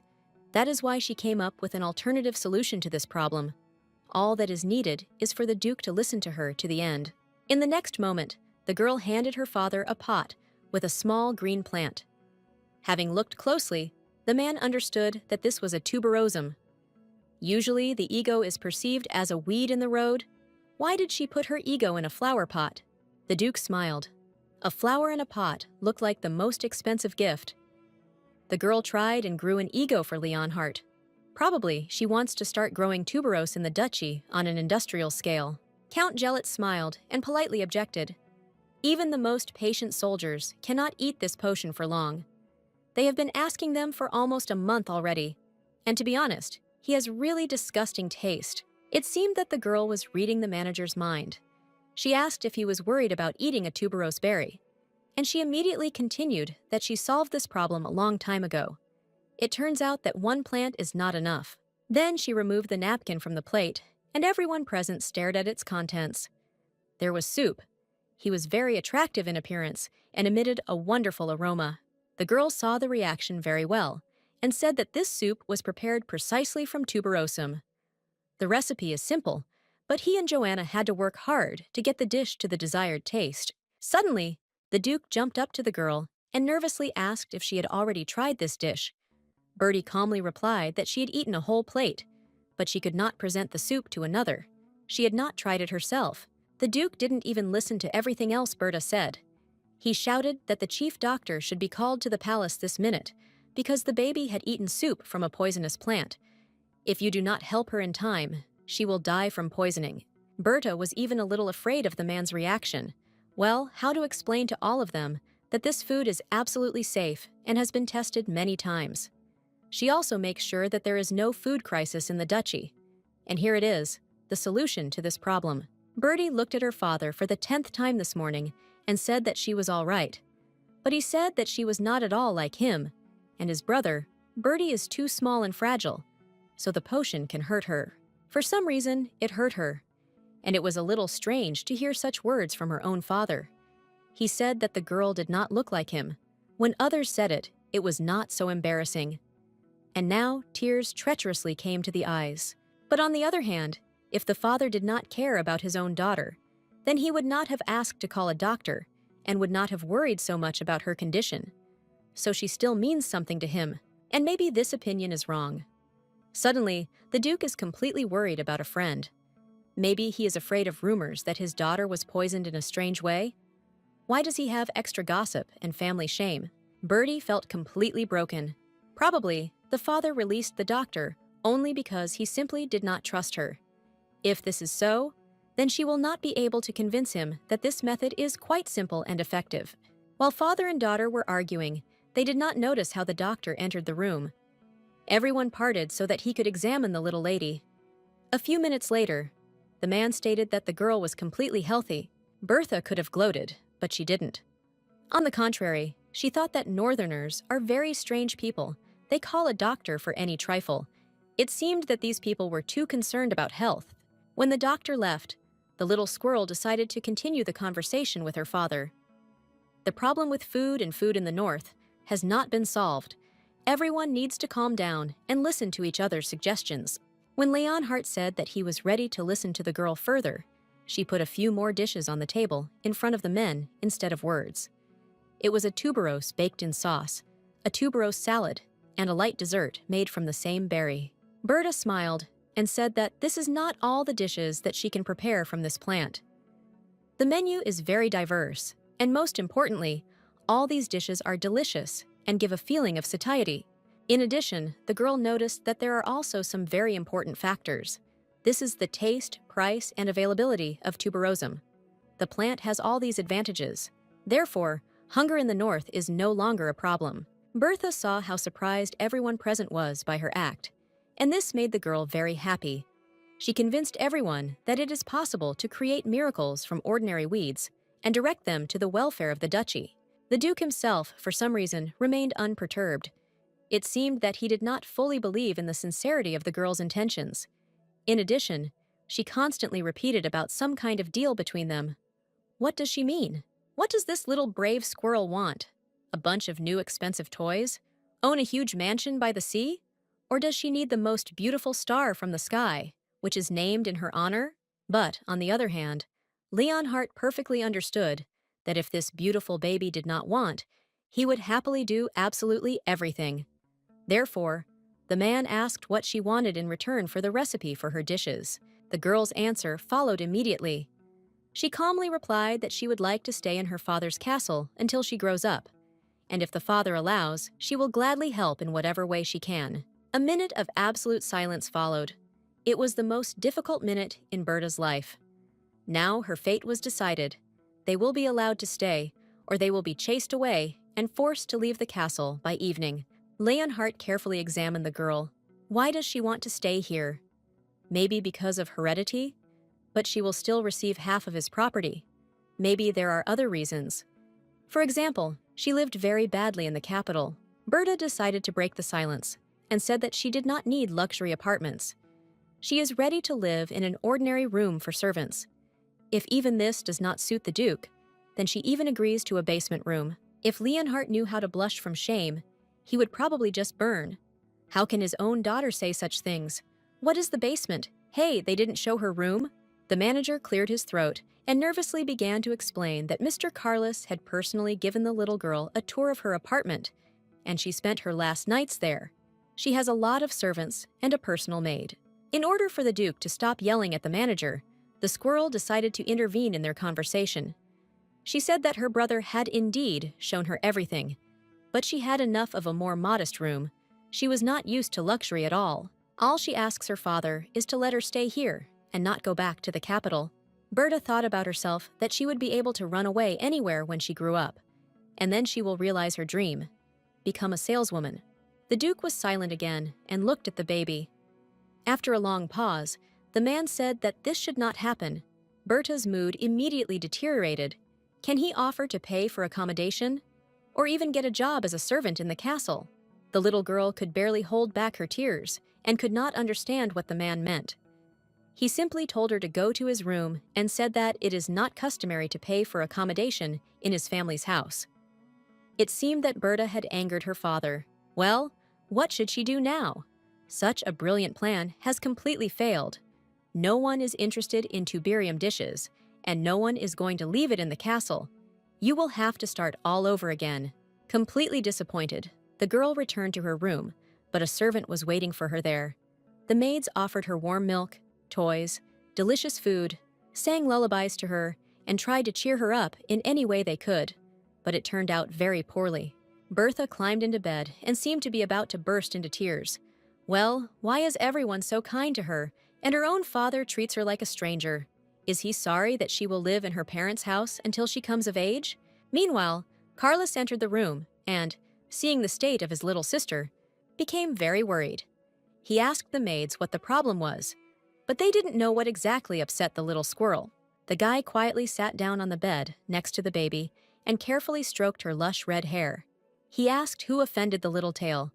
Let him only say, and he will completely understand two accounts. Even this strong and self-confident lion was now as kind and affectionate as possible to her. If only her father had stroked her hair, she would be extremely happy then. When the girl was left alone in the room, she again had the opportunity to think about the current situation. Why do they continue to take care of her? After all, the Duke made it clear that it was time for Bertha to leave the castle and return to the capital. At first, her goal was to stay in her father's castle solely for safety reasons. But it turned out that there are a lot of good people here, and most of them sincerely love her.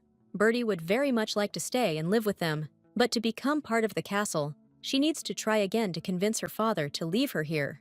She still could not understand what his words about the fact that they do not pay for housing in their parents' house meant. While Bertha slept peacefully in her bed, the conversation continued in the Duke's study. Joanna worked hard. The little lady fell asleep.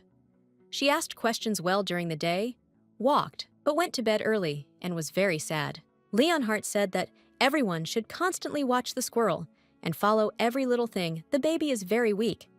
She will not withstand the northern cold, and he is not going to just watch her suffer. He wanted to return it to the capital because there is a wonderful warm climate that promotes the growth of the body. But it turns out it's very lonely there, so Berta tries with all her might to stay here in the north. The manager interrupted the man's thoughts.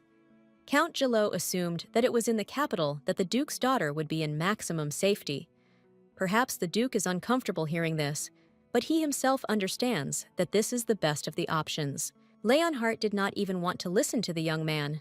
He understood that it is necessary to reason with a clear head, but on the other hand, the little girl missed her parents' home so much that she decided to run away from the vicar. The child's ego just wanted to see his father. The Duke's aide objected. The guy said that small children should live with their parents. Besides, there are a lot of children in the north. They are all healthy and cheerful. Therefore, the cold is not a reason to send the little lady back to the capital. It seemed to the Duke that his head would soon burst from thoughts. He should be strong and calm, but now he looks weak and vulnerable. But he will leave his daughter here for a while. Sumut will take good care of her in the castle. The girl simply cannot be let go. He had wanted to see her for so long, not to send her to the capital again. Besides, she is a real genius. Not everyone can try to help solve the food problem. However, the Duke became interested in why his sister, Viscountess Farina Sirius, did not tell him anything about it. After all, he gave her clear instructions to communicate even about the little things that concern his daughter. The manager, to the Duke's surprise, again began to side with the Duke's sister. He said that Mrs. Farina taught him every day. Perhaps not all news reached Leonhardt on the battlefield. The woman wrote that there were no problems with the girl. She behaves a little strangely, withdrawn and reticent. Perhaps an outsider tricked Balachka into escaping from her aunt's custody. But the Duke's assistant objected again. It is necessary to punish those people who left the baby unattended. After all, the road to the north is very dangerous. And if the girl could not withstand such a difficult road, Leonhardt ordered to strengthen security and surveillance of Balachka. After some time, the assistant brought into his office all the personal files of those who were close to Berta, starting with the defenders of the lady in the capital and ending with reporters. A particularly serious young man took up surveillance of the servants of Mrs. Farina's estate in the capital. He wants to know what they were doing when the little girl ran away. He sent the best people to investigate. The Duke thought that the guy was absolutely right. Before sending the girl back to her sister, it is necessary to find those responsible for what happened. He does not want his daughter to feel bad. Berta slept badly at night. She had nightmares, her aunt, and the traitor Ritter. It was better not to lie down at all. The governess was already busy in the room, preparing clothes for the little mistress, airing the room. But here the girl smelled a pleasant smell, and, turning my head, I saw several huge baskets with beautiful, bright yellow flowers. There were so many of them that Bertha could hide among the buds and petals. And her attention was also attracted by a huge red toy squirrel. She was very cute, and she held a golden hazelnut in her paws. But where did all this come from in her room? No one came in the evening. Flowers in the north of the country are insanely expensive, due to the fact that there is barren soil. Even one flower is beyond the pocket of an ordinary resident. And there are hundreds of them here. Who is this person who sent her all this luxury? And the toy squirrel looked like a real giant. Berta didn't even know that such huge toys existed in reality. How did this squirrel even get into her bedroom door? The maid smiled at this picture. The baby hugged the soft toy and tried to take the golden nut from it. With such a nut, you can open your own business. The girl asked if Berta liked the Duke's gift. The girl immediately froze in place. Her heart began to beat like crazy. Is it really all about Dad? But why? The maid replied that this is how the General Hotel would thank her for the recipes from tuberosums. She did not even fully understand whether to be happy for her or not. Maybe her father sent gifts, and then he will order her to pack up and go to the capital. Although he appreciated the recipes, which is already very good. For about an hour, the girl walked around the room and just smiled. And then she asked the maid to bring her paper and a pen. She wants to write a letter to her father and ask him for a meeting. Berta still did not lose hope of establishing a relationship with him. At first, the little girl thought to deliver her message through the maid, but at the last moment, she decided to take the letter personally and hand it directly to the Duke. That's exactly what she did. The Duke was sitting in his office. His appearance was quite pensive. He accepted the letter and asked if it would be possible to read it right now. Bertie nodded. She was not afraid of her father's anger, because the text of the letter was quite warm. The man barely smiled. And so I wanted to take this red-haired girl in my arms and hug her. What could this little girl write with her little pen? Probably words of gratitude for the toys. To the great disappointment of the Duke, there were no words of admiration and gratitude. His daughter painted several more recipes and technologies for making tuberosum. This is certainly good, but he expected the second. Here the girl cleared her throat and said that she decided to thank her father personally and not with the help of writing, "Hey, I really liked the gifts." But the best gift for her would be permission to stay in the north. Leonhardt's expression immediately changed.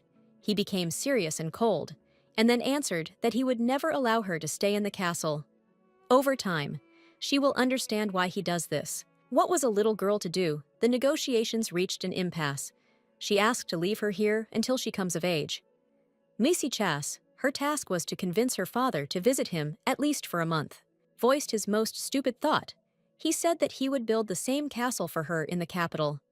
It has an unusual architecture, because its walls go not only underground, but also into the surrounding mountains. Of course, due to the special landscape in the capital, the builders will not be able to recreate the structure 100%. But the Duke will order, and they will try to make it as similar as possible. The girl lowered her head so that the man would not see that she was about to cry. Then Berta said that there is no need to build anything in the capital. She cannot return to the place where the people she ran away from live. She perfectly understood that if she appeared in the capital again, Auntie and Ritter would definitely find a way to kill her. And who knows if she will have a chance to be saved again. After a minute, Bertha stood up decisively and said that she was capable of helping the Duke in the war. After all, there are often wars with neighbors in the north. She is a very good strategist, and she has already proven it. The Duke wanted to laugh. She may be a good strategist, but he will have to appoint half an army to protect her. She is really very cute, but it is too dangerous to leave her in the north. He didn't answer anything, nothing specific. He simply said in a tired voice that, in a few minutes, he has the next meeting, so they should end the conversation. In addition, the squirrel needs to rest. The man stood up and stroked Berta's fluffy red hair very gently. He did it with such trepidation that the girl was even afraid to breathe. But it didn't last very long. The man removed his hand, turned around, and silently left. Bertie stood in the office for some time and could not move. Then she touched her head in those places where the Duke's hand had touched. For the first time in his life, her father showed at least some warm feelings towards her. For the next several weeks, the Duke was absent from the castle, but not a day passed without gifts from him. And every day there were new surprises: expensive dresses, toys, jewelry, souvenirs. Berta did not regard these gestures as ordinary kindness. It seemed to her that in this way, this callous man was hinting to her that it was time to know the honor. Hey, you don't need all these valuable things. The greatest value for her is the Duke's love. That's why Berta decided to act with a radical method. She speaks to the man, all the gifts from Leonhardt in a large wagon and brought to the man's office. It turned out to be quite a lot. She barely made it through the door. Berta managed to impress her father. He was very surprised and asked what all this meant. The baby calmly replied that she had brought all his gifts and wanted to return them to the Duke. The man asked for an explanation. He thought that the girl really likes gifted things. Well, she answered that she needs a completely different gift, and this permission will remain in the parental home. The Duke looked thoughtfully at Bertha, who was briskly unloading a cart with various boxes. How he regretted that he did not participate in her life. He did not see how she grew up, did not hug her, did not play with her. He missed her entire childhood. The last time he hugged her was when the girl turned 1, but it seemed to him as if it was yesterday. The more he looks at Berta, the less he wants to let the baby go away from him. Winter has not yet come, and even in the north, it is still summer. Can the little girl be allowed to live here before the cold starts? And then he will definitely come up with something and send it back. Most of all, the man was afraid to show his weakness and true feelings towards this little girl. He put on a mask of seriousness and said in a calm voice that he would allow Berta to stay in the castle until winter. The baby's happiness knew no bounds. Did she really manage to melt the ice in the heart of this magnificent man? So there is hope that the father loves her at least a little bit. Maybe she will be able to convince him to leave her until the summer. She so wanted to run to the Duke and hug him tightly, but she restrained herself with all her might. There is a little more than a month left until winter, and we need to come up with something to stay here longer. Then the Duke asked the girl to collect all her gifts and take them back to her room. He gave them so that she would receive positive emotions, and he would be offended if she returned them back. The girl quickly nodded her head, and then, even unexpectedly for herself, leaned into the man's ear and asked, instead of a bunch of gifts, he would give her the usual paternal hugs and the opportunity to spend more time together. Meanwhile, at the other end of the country, in the capital of the kingdom of Astrum, a big celebration began. There were many people on the streets, and the atmosphere seemed very lively. The life of the city, as always, was the key. Guards were lined up on the main street, and after a few minutes, the imperial carriage appeared, in which His Majesty and his wife were accommodated. The people shouted and greeted the head of state. Nator Dux Astrum, the king of the state, was still quite young. He sat majestically in a carriage and smiled at the townspeople. They all thanked him for the fact that he was able to stop the war and give people some peace. But, having listened more closely to what the townspeople in the crowd were shouting, the emperor felt quite uncomfortable. Why do they glorify Duke Aslan? Why not him, namely the northern leader of the lands, the glorious commander, Duke Leonhardt? The woman tried to calm the emperor down and asked him not to take the shouts of the stupid people to heart. They know nothing about military strategy. The head of the country should not be on the battlefield. He leads the state. And the emperor's companion said that she has a very good plan to get rid of the annoying duke, but you need to listen to her carefully. To do the job perfectly, you need to be a master in your field. Meanwhile, Count Gellet received an unknown man in his office in the middle of the night. And, it seems, the manager was somewhat alarmed. He asked the stranger not to come to the castle for some time, so as not to arouse suspicion. It seems that the man was not very worried about this. He smiled at the count and said that everything is fine. He is here completely secretly, and no one has seen him. He thought everything through in advance. Not a single living soul in the castle knows that his own daughter set fire to warehouses with provisions and weapons for Duke Leonhardt's army. She fulfilled the order and died, as it was agreed. The body was certainly not found. Count Gellet looked straight at the man with a serious look. Why is he telling this to him? Is he really waiting for sympathy? But they agreed on everything in advance. Both he and his daughter knew what they were getting into. Therefore, the conversation is inappropriate. The man was silent for a minute. It seemed that he was considering the manager's claims. Then he said that he is not asking for pity for his dead daughter, but I would like to receive the promised payment for my services. They also agreed on this in advance. His daughter took care of her younger brothers and sisters and helped her father a lot in the household. So, if Count Gelit provides funds for the maintenance of his younger children, the eldest daughter will sleep peacefully in the afterlife. He does not demand anything more. The manager once again looked at the guest with a piercing look and asked him to come to the table. He opened the locker himself, pretending to take money out of it. He said that his gratitude would be very great, and that the man did not even expect such generosity. The next minute, when the stranger approached the table, Gelit took out a dagger from the bedside table with a sharp movement and plunged it into the man. This was his reward for a job well done. Then the killer asked to say hello to his daughter. Then the count called his loyal assistant to him and asked him to remove the man's corpse from the office. He nodded silently and then said that a guest was waiting for him in the living room. This is a woman who came to him from the capital. Gelit's mood immediately changed. He did not expect that the lady would personally visit him and decide to go from the capital to the far north.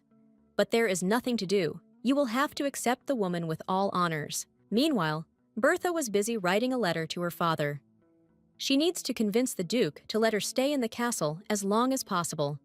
It is desirable that he allow the girl to live here until the age of majority. But for some reason, Berta did not get anything meaningful. She could not concentrate and choose the right words.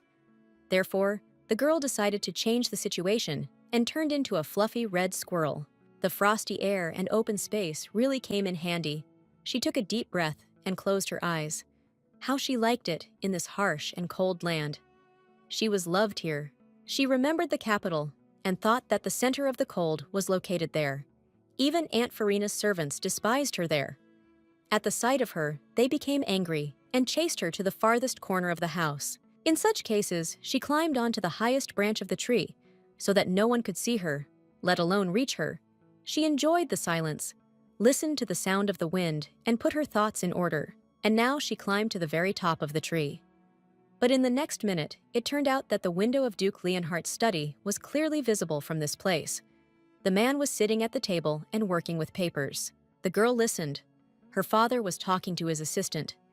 It was about her. The Duke studied the origin and meaning of her name. The word Berta meant blessed with happiness. Every time the man said his daughter's name out loud, a sincere smile appeared on his face. He did not choose a name for his child, but it turned out that the girl introduced herself. She called herself Berta, not even knowing that this was his favorite female name. It always caused warm and tender feelings inside. It is a pity that he did not give her this name. It is interesting why the daughter chose him. The assistant looked out the window and saw the swaying branches of the tree near the window. The guy guessed out loud that someone was there, but the Duke replied that it was just the wind, and he opened the window in case Squirrel wanted to come to him. Bertha was shocked by what she heard and saw in the window. It turns out that the father was thinking about her name all this time. She received her ego in her past life, before the resurrection, and she seemed to her to be a symbol of deep indifference. And now she is 8 years old again, and she learned that, despite endless wars, her father did not stop thinking about her. He did not forget her for a minute. He remembered her, but there were probably reasons why the Duke did not make himself known, and the girl assumed that there is hope that her father, at least a little, but still loves her. After all, she also thought about him all these years, because she sincerely loves her daddy and wants to be with him. All the next day, Berta felt excellent. She was in high spirits, and the servants could not understand what had happened to their little mistress. She directly glowed with happiness. The girl had an unfinished part of the strategy. She must use a secret recipe and bake a delicious tuberose cookie for her father. The man will try his ego and will not resist her request. After a while, the little girl went to the Duke's study, and in her hands was a tray with cookies, jam, and tuberose cupcakes. In addition, she prepared her father's favorite tea. This time, the plan should work. But then the worst thing happened. A woman was standing near the door to her father's office, and Berta remembered this silhouette very well. She could not be mistaken. this was her Aunt Farina. But what the hell? What is she doing here? The girl's hands and feet immediately became cotton wool, and the tray flew out of her hands. The cups and saucers broke into pieces, and Bertie simply froze in place. We need to pull ourselves together and pull ourselves together. Otherwise, everything is lost. The woman looked at the baby and smiled mischievously. Then she said that Bertie remained as clumsy as before. I wonder who she went to. Then the woman came closer and began to deliberately stomp on the liver scattered on the floor.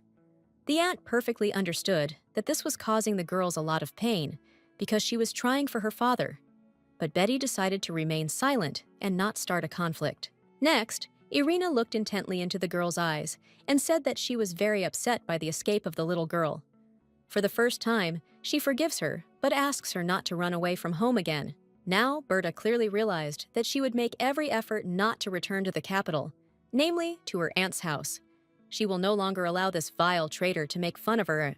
Therefore, when Farina wanted to touch Berta's hair, she sharply pushed her hand away and asked her never to approach her again. And the woman understood from the expression on the girl's face that she was not joking at all. Her look changed, became bold and open. The aunt's conversation with her niece took place in front of the maids. Therefore, the woman decided to smooth the situation and said that in the north, the baby was spoiled very much. Now it will be necessary to teach her good manners again. But Berta decided that this time she would not give herself to both. She shouted for Farina to take off her shoes. Now their house is very clean, but the woman stains the floor with her dirty shoes. Berta couldn't stand it anymore and got down on the floor to pick up the spoiled cookies. She tried so hard for her beloved daddy, but this evil woman, as always, ruined everything. Why doesn't she sit in the capital? Suddenly, the door from the office opened, and Duke Aslan Leonhardt himself appeared on the threshold. He was very serious and asked what happened. Aunt's expression changed in seconds. She put her sweetest smile on her face. Nothing has changed in the man since he was considered the most handsome man in the empire. Although no, it has changed. He became even more attractive. Continuing to smile, Firida began to bow and greet Leonhardt. And he looked at Berta and her disappointed look. Probably, the tray was too heavy, so she dropped it. What a pity. The baby must have tried very hard. It seemed that the aunt would burst with anger now. The man didn't notice her at all, or simply pretended that he didn't see anyone here except Balachka.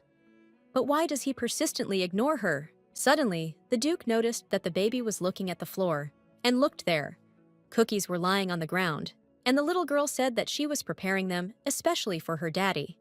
She so wanted him to enjoy the delicious taste. The man's eyes became round. How? Was this little girl trying for him?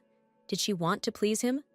The Duke held himself in his hands so as not to burst into tears, because this situation touched him to the core. Ego Baby baked emu cookies with her own hands. Therefore, he bent down and began to collect crumbs with his own hands. Farina's eyes slowly climbed to her forehead. In order not to remain in an awkward situation, the matron began to joke with the maids, who were watching the whole situation from afar. She laughed that the servants in this castle are very observant, but too lazy. But the Duke sharply asked the woman to stop chattering and not to offend his staff. He will not allow anyone to mock his servants, because they are the same people as the Duke himself. The woman did not expect such a turn at all. She got into an unpleasant situation, and now looks extremely stupid, both in front of the servants and in front of Leonhardt himself, and all because of this nasty girl. The girl tried to be as inconspicuous as possible, and carefully observed the behavior of her aunt and her father. It seemed that the father was not very happy to see a woman in his house. She managed to make him angry in a few minutes. Out of the corner of his eye, the man noticed how Berta was trying to seem indifferent to this incident, but she was doing it badly.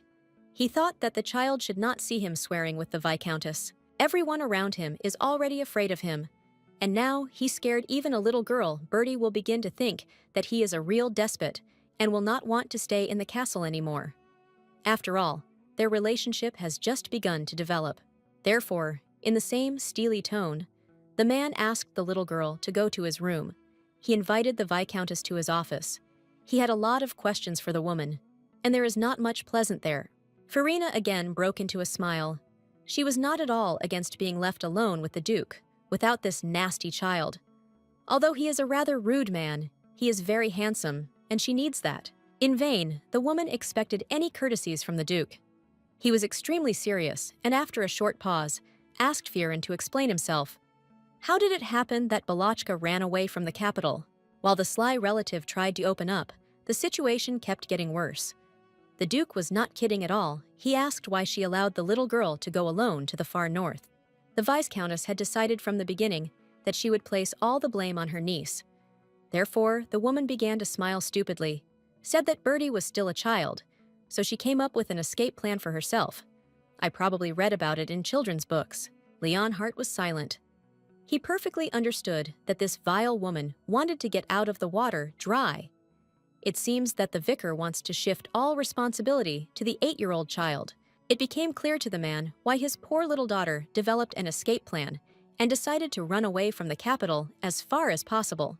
Probably, this nasty liar treated the baby terribly. The Viscountess was not used to accepting defeat, so she continued to lie. She reminded that every month she wrote to the Duke about the upbringing of his daughter. Therefore, it is his fault that he did not react in any way. As soon as she discovered that the baby had run away, she immediately used the magical royal communication line and reported what had happened. As a close relative, she did everything in her power. Leonhardt menacingly replied that he remembered her short letters perfectly. But unfortunately, for some reason, they didn't have a single word about how talented, smart, and resourceful my little girl is.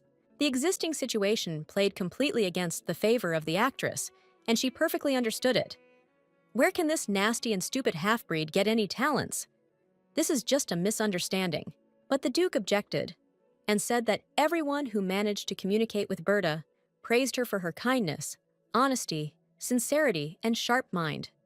Many ego advisors consider the girl a real genius. The woman frowned. What a fucking genius! She had never noticed anything like that behind this ugly girl. Yes. And where does talent come from? If after the death of the baby's mother, Farina threw all the books out of the house. She even ordered the governesses not to bring books to her house and not to teach the girl anything good. All those who disobeyed her were dismissed by the vicar. She is not even sure if this stupid squirrel can read.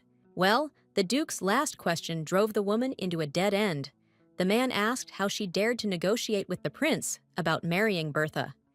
He is her father, and he himself will decide whom his daughter will marry. The man did not believe that this vile woman could arrange all this on her own. Without a doubt, someone helped her and told her what and how to do.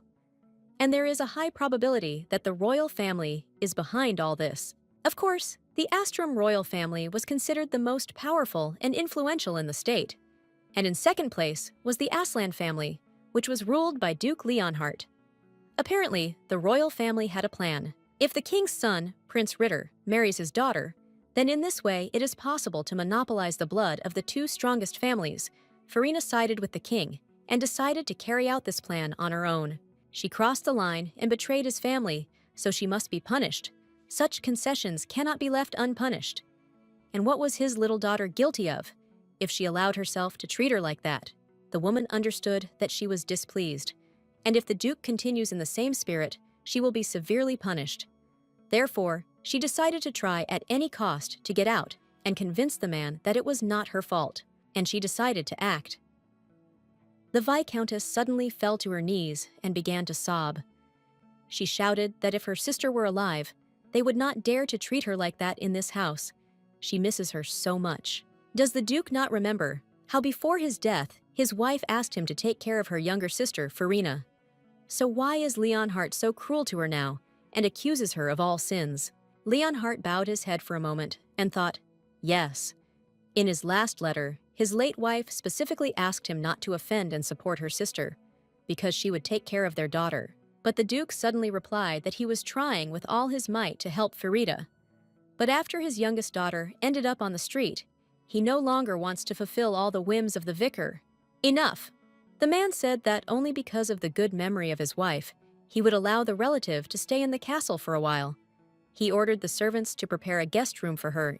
Farida wanted to burst out of anger. She was counting on a completely different reception and a different attitude.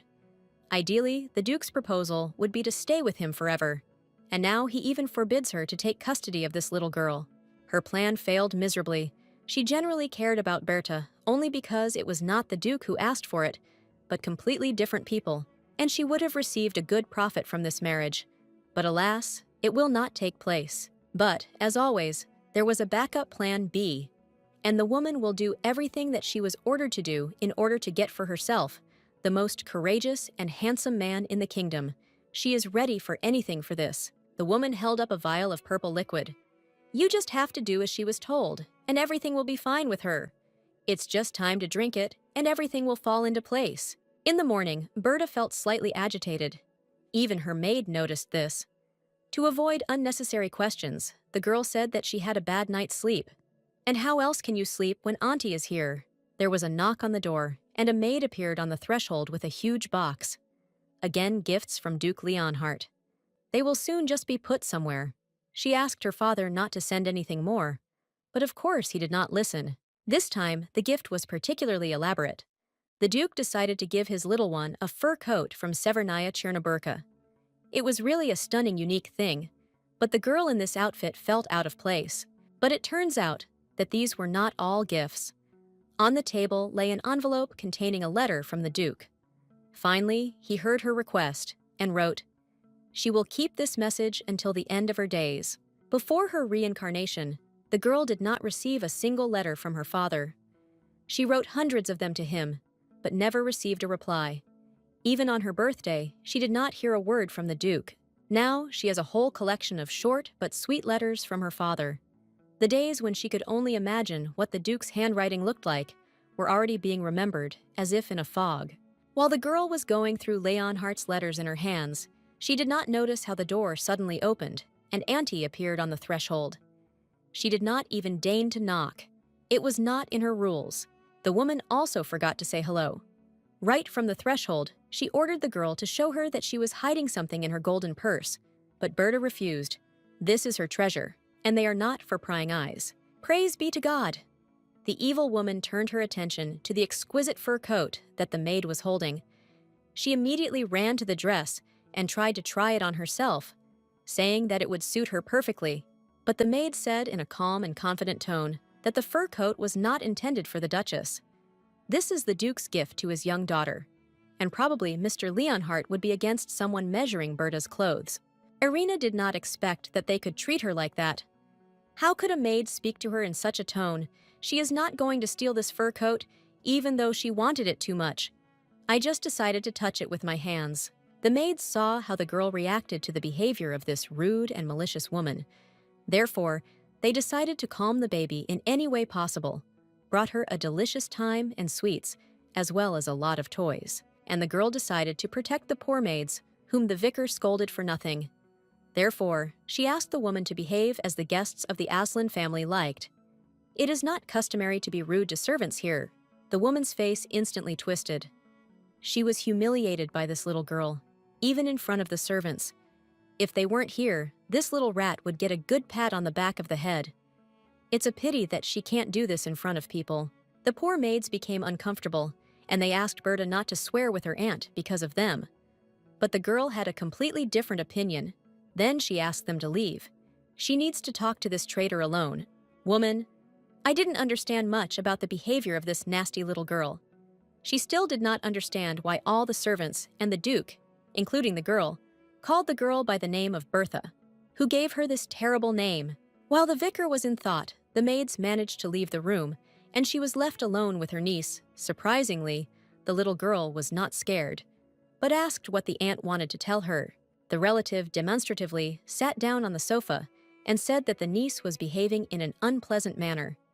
She completely forgot what education and good manners are. This is all because she left the capital. The woman continued to play her game. She said that she heard the girl being called by her name. She also liked it very much, and she thinks that it is perfect for her niece. Firina decided to tell the little girl that there is one very interesting tradition in the north. Here, people think that the name is very important, so they do not give it to unwanted children. And Bertie is an unwanted child. That is why she did not have a name until the age of 8. And the Duke knew this very well, but even now, he does not start a conversation about it. The woman pretended that she was very sorry, and she sympathized with the baby. And then the evil deceiver began to hit the weakest point. She said that for the sake of her late sister, she asked the Duke to give her a name. But he refused, and asked the vicar not to raise this question anymore. Farina reveled in what she had done to the little girl. But she remained calm and listened attentively to the nonsense that this liar was talking about. Aunt's words were very different from what she heard here. She remembers perfectly the day when she overheard the conversation of her father and his assistant in the office. He said that he spent many days choosing a name for his baby. I wonder why this woman came to the north, and why she is lying to her so openly now. Apparently, he wants to spoil Berta's relationship with the Duke, and the little girl tried so hard to finally fix everything and draw her father's attention to her. Even in the capital, the vicar did not forget to remind Balachka every day that her father had completely forgotten about her, that he did not want to see her, because he did not love her at all. He did not want a child from her late sister. She has heard these words that bring tears to her eyes 1,000 times. But now, for some reason, her aunt's repertoire did not touch her at all. She remained calm. Arriving in the north, she realized that she could only trust herself and her feelings. As a child, she could not say anything to her father about how much the Vicomtesse Farina hated her. She was too young, and her father was too far away. But he lived his life twice. The picture became absolutely clear. Woman sinful, in fact. I thought that I had offended the girl to the core, because she stood and was silent. But the vicar did not understand that Balachka had long since become the second. She will no longer be offended. The deceiver hoped that she had done everything right, and the baby would again hide in a corner and silently obey all her orders and suffer humiliation. It has always been so, and it must remain so. And Bertie looked at her aunt and understood that she had been deceiving her all this time. Even in her past life, her words about her father not loving her took root in the girl's heart.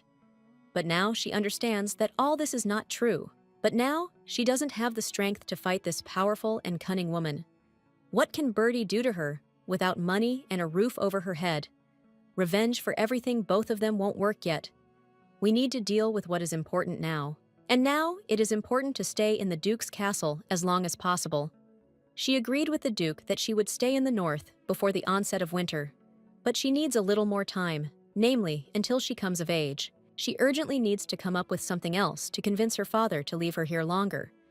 She needs to be needed, and finding a tuberose is not enough for that. Something else is needed. Therefore, the girl went straight to the Duke's library. There are many books. She will definitely find something useful in them that will give her a way out of the current situation. Not a minute can be lost. In the morning, the maid entered the room to wake up the baby for breakfast, but was very surprised Bertie was sitting at the table among the stacks of books and writing something down.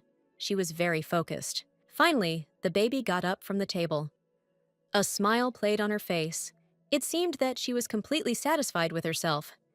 She held several written letters in her hands and was about to take them to Duke Leonhardt. One of the maids felt sorry for the poor girl. She probably wrote all night and didn't even go to bed. Therefore, the governess suggested that Berta sleep a little while. She herself would take the letter to the Duke and hand it over to him personally. At breakfast, Carlos studied his sister intently. It seemed to him that she had changed a lot in recent days, had grown up or something. But today, she looked very tired and too calm. But when the guy asked what happened to her, she calmly answered that she hadn't slept all night. The brother was surprised. Just one night without sleep, and she already looks like a squeezed lemon. Is Tails really such a weakling? But the girl was exhausted and wanted to sleep so much that she even decided not to react to her brother's jokes in her direction. Let him joke. He doesn't do it out of malice. She already understood it. Therefore, it was pointless to retort. But Carlos decided to stop making fun of the little girl and help her. He said that all of Aslan's family is very strong and hardy. Therefore, the girl should not be particularly different. She needs to try, maybe even train to be perfect. Meanwhile, the maid took Bertha's letter to Duke Leonhardt's office. Tot was slightly surprised, but still accepted the message. The girl reported that the baby did not sleep all night, read something in books, and wrote it down. The man frowned. He also asked his daughter to monitor her health, take care of her condition. She must be very tired if she didn't sleep all night, so it won't hurt for long. Maids need to keep a closer eye on Balachka. Even at a glance, it was clear that the girl was in a hurry and did a lot of work, as the handwriting was imprecise. According to what Berta wrote, a huge disaster must happen soon. The Duke called his assistant pages and informed him of the news. It turned out that this catastrophe cannot be prevented or avoided. Human forces here are too weak, and there are very few of them. Since there was too little time left before trouble, it was necessary to act as soon as possible. Therefore, Leonhardt ordered to gather everyone in his office, including the servants. They should listen to Balachkas. By noon, all the inhabitants of the castle were in the Duke's office. The man asked his little daughter if what was written in her calculations was true, because this is a very serious matter. The girl looked at everyone at the table and said that her calculations were correct. This is a future forecast, from which it is clear that the climate on the continent will change radically, and then a real disaster will occur for all residents. It was clear from the look of the manager that he does not believe and thinks that the girl is just making up fairy tales. This is just a forecast, and forecasts, as everyone knows, often do not come true. Besides, where does the child have such information? The girl foresaw that many people would have questions, so she prepared well to answer everything as clearly as possible. She saw this catastrophe with her own eyes in a past life, but Bertie will keep silent about this. Malishka opened the records and showed everyone the information that such disasters periodically happened on the continent. And ancient scientists wrote about this. They also warned that everything would happen again. In the memoirs of eyewitnesses, it was said that the continent was engulfed in icy cold. All living things froze from terrible frosts. The waters dried up, and all the plants simply froze in the icy wind. People were not ready for such changes in nature, so they were awaited by terrible cold, and, of course, hunger. Many people died then simply because they ran out of food supplies. Count Gelat intervened in the conversation again. He looked at all this skeptically and said that trusting the stories of some ancient travelers is quite stupid. It is necessary to rely on confirmed facts. The manager continued, "A little girl cannot fully understand the situation with climate change. In addition, it is necessary to check the sources from which she read this information. Perhaps this is a collection of children's fairy tales." But Berta was fully prepared for such a turn of events. She brought a stack of books to the table and offered to study the climatic studies of the scientists of the kingdom of Astrum together. These men are adults and educated. Unlike her, everyone present in the office began to look at the scientific records and were extremely surprised that Berta managed to find them and systematize all the information about climate change over hundreds of years. Everyone has read that when a blue star rises in the sky, famine and destruction come on the earth. If the Little Ice Age occurs approximately every 200 years, and the last case was in 4860, then a new one will begin very soon. Blue stars are very beautiful and attract the eyes of lovers of aesthetics. They are like a blessing from heaven. But in fact, such celestial lights portend a terrible disaster that awaits humanities. In the years when blue stars are observed rising in the sky, rains occur less and less often. A terrible drought is coming. Even grass and moss stop growing. This, in turn, causes a shortage of products. Then comes the coldest winter, which lasts a very long time, and that's when humanity's struggle with great hunger begins. It is worth thinking about in order to prevent an approaching disaster. The Duke's advisors assumed that it is possible to prepare many times more food and survive the hungry times. But Berta reminded that, in addition to hunger, the continent will suffer from long winter colds. Of course, in order to survive a terrible winter, the first thing you need to do is to stock up on a large amount of food, as well as firewood. This is the only way to avoid terrible hunger and stay alive. That was Berta's plan for the continent. As a strategic product, the girl offers to take tuberose. They themselves are able to grow this plant and collect its tubers. Therefore, it makes no sense, as before, to buy and bring supplies from other kingdoms. One of the advisors suggested using this plant more actively. It is necessary to find large plots of land suitable for cultivation and grow tuberose there on an industrial scale. Then cold winter and hunger are not scary for them. Bertha looked at those present. Well, the beginning has been made. She has laid out the main part of the information. But the girl was sure that many of the advisors, including the managing zealot, would be against her plan. She remembered that even before her rebirth, her idea to save the continent was rejected several times because of the high risk.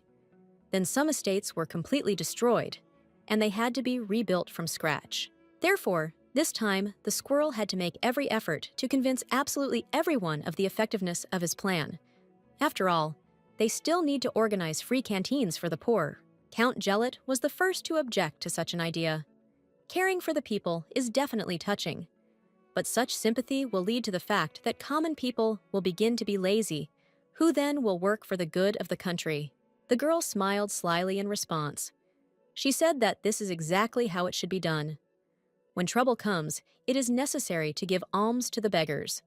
And the Count is probably worried about the fact that he will not get any benefit for himself for giving out free food.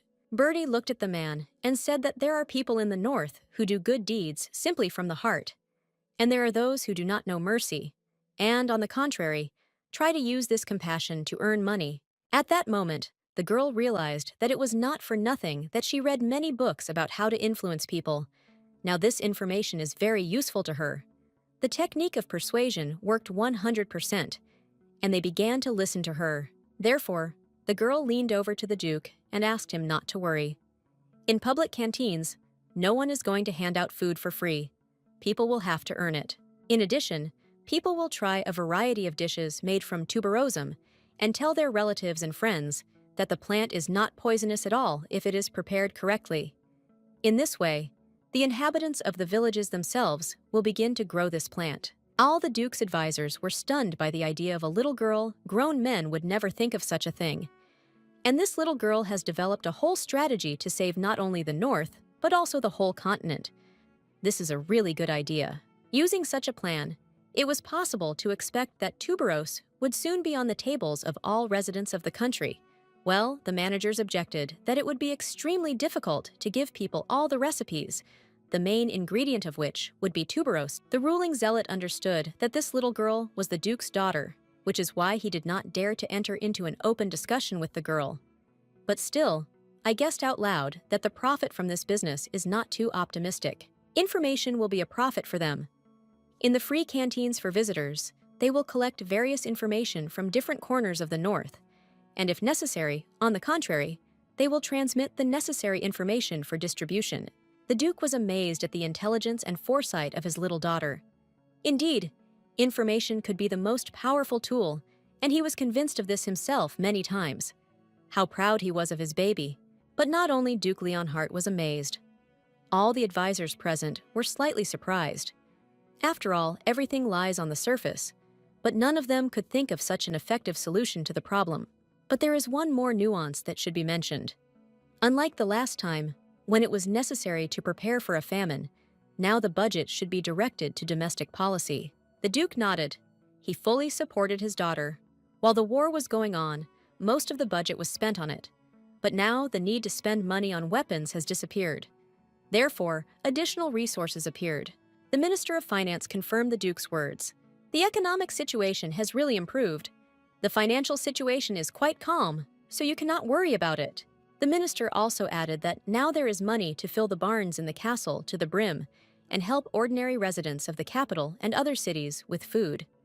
And Berta mentally exhaled. Everything was resolved successfully. The girl thought a little and decided not to tell more information. She will save her biggest trump card for the second occasion. In the meantime, it will provide an opportunity for adults to further manage the situation. After a long, intense meeting, Berta decided to go out into the garden and take a little walk. She is terribly tired of proving herself right to grown men. Therefore, it is necessary to take a break and breathe fresh air. Although the girl was tired, her mood was especially high. For such deeds, she will most likely be allowed to live in the ducal castle, and for the sake of it, it was worth staying awake for several nights. The girl was so deep in her dreams that she didn't even notice how a horseman rode up to her at great speed and picked her up in his arms like lightning. It was Carlos, and he really scared the little girl. The guy said that he would like to go for a walk with his sister to an interesting place, but Berta's fright made her think that she could only take a walk to heaven, and then she would be able to be reborn a third time. They raced at such a speed that the girl could not even breathe normally. Not that she would ask her brother to slow down his horse a little. She had never experienced extremes in her life. The guy did not understand what the squirrel was squealing about. It seemed to him that she was making sounds of delight from a fast horse ride. Therefore, he began to drive the horse even faster so that his sister would get maximum pleasure. When they stopped, Birdie jumped off her horse like lightning, and then she stood on the ground with her hands and feet. She needed to feel the ground beneath her and make sure she was still alive. She felt unimportant, to say the least. The young duke began to joke. He did not understand that such an interesting girl was looking for in the frozen grass.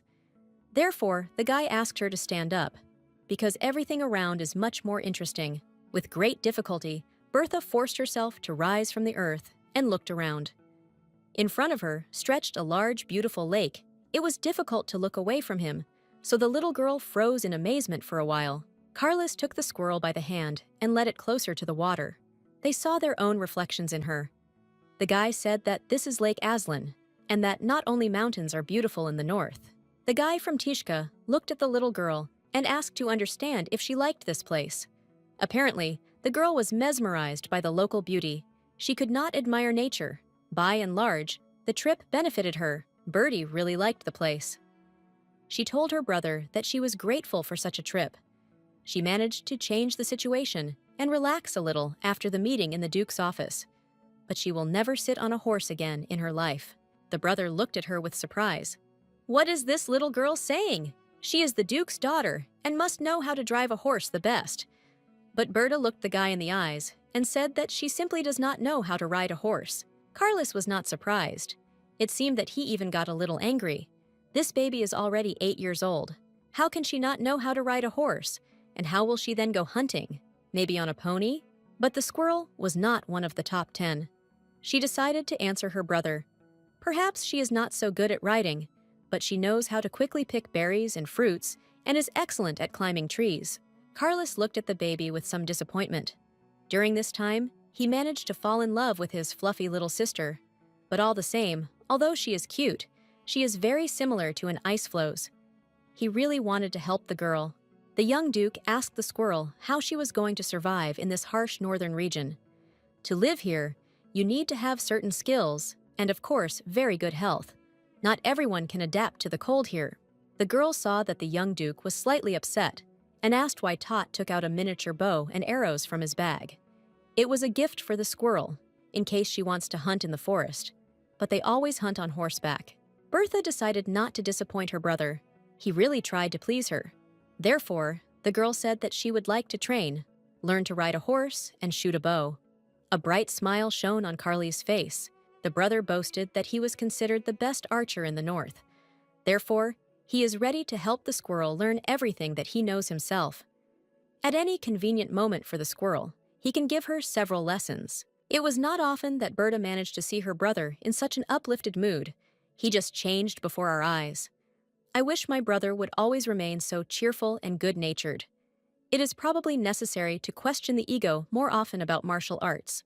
They were both so excited by the conversation that they heard a strange hiss behind them, and only when Berta raised her eyes did she see a huge, scary snake behind her brother. The girl just had time to shout to Carlisa about the danger from behind. Carlos reacted instantly. He took out his sword, and without wasting a second of time, began to cut down the vile, huge snake. There was not a drop of fear in his eyes, just that their color became an even more intense yellow. After a few minutes, which Bertie spent with her eyes closed and her whole body trembling, everything instantly quieted down. You could no longer hear the terrible hissing.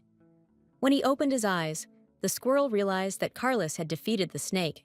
A minute later, the brother ran up to the little girl and carefully examined her. He was excited, asked if everything was okay with Berta, because she is afraid of blood, but everything was fine with the baby.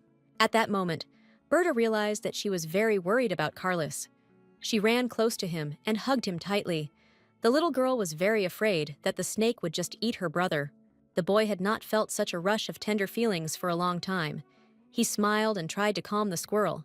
He said that it was easy and simple to defeat the snake. He is even a little disappointed that his opponent was so weak. The Duke crouched down a little to be on the level with the little girl and asked her not to be afraid of anything. While he is next to her, absolutely nothing threatens her. He will destroy all her enemies, big and small. Brother and sister went to a beautiful large clearing. There was a lot of space and light here. It was possible to relax and even take a little nap. Squirrel thought that it would be nice to take a breath and calm down. For some reason, she remembered a boy whom she met in the middle of the forest and who helped her a lot. He was very tight-lipped, but definitely kind to her. Verdi did not understand then where he had disappeared to. While the girl was thinking about the past, Carlos had already prepared a warm blanket and laid it on the grass. It was possible to lie down and even sleep a little. The brother demonstrated his care for the baby with all his might. The brother even covered the baby to keep her warm, and Birdie was extremely grateful to him for that.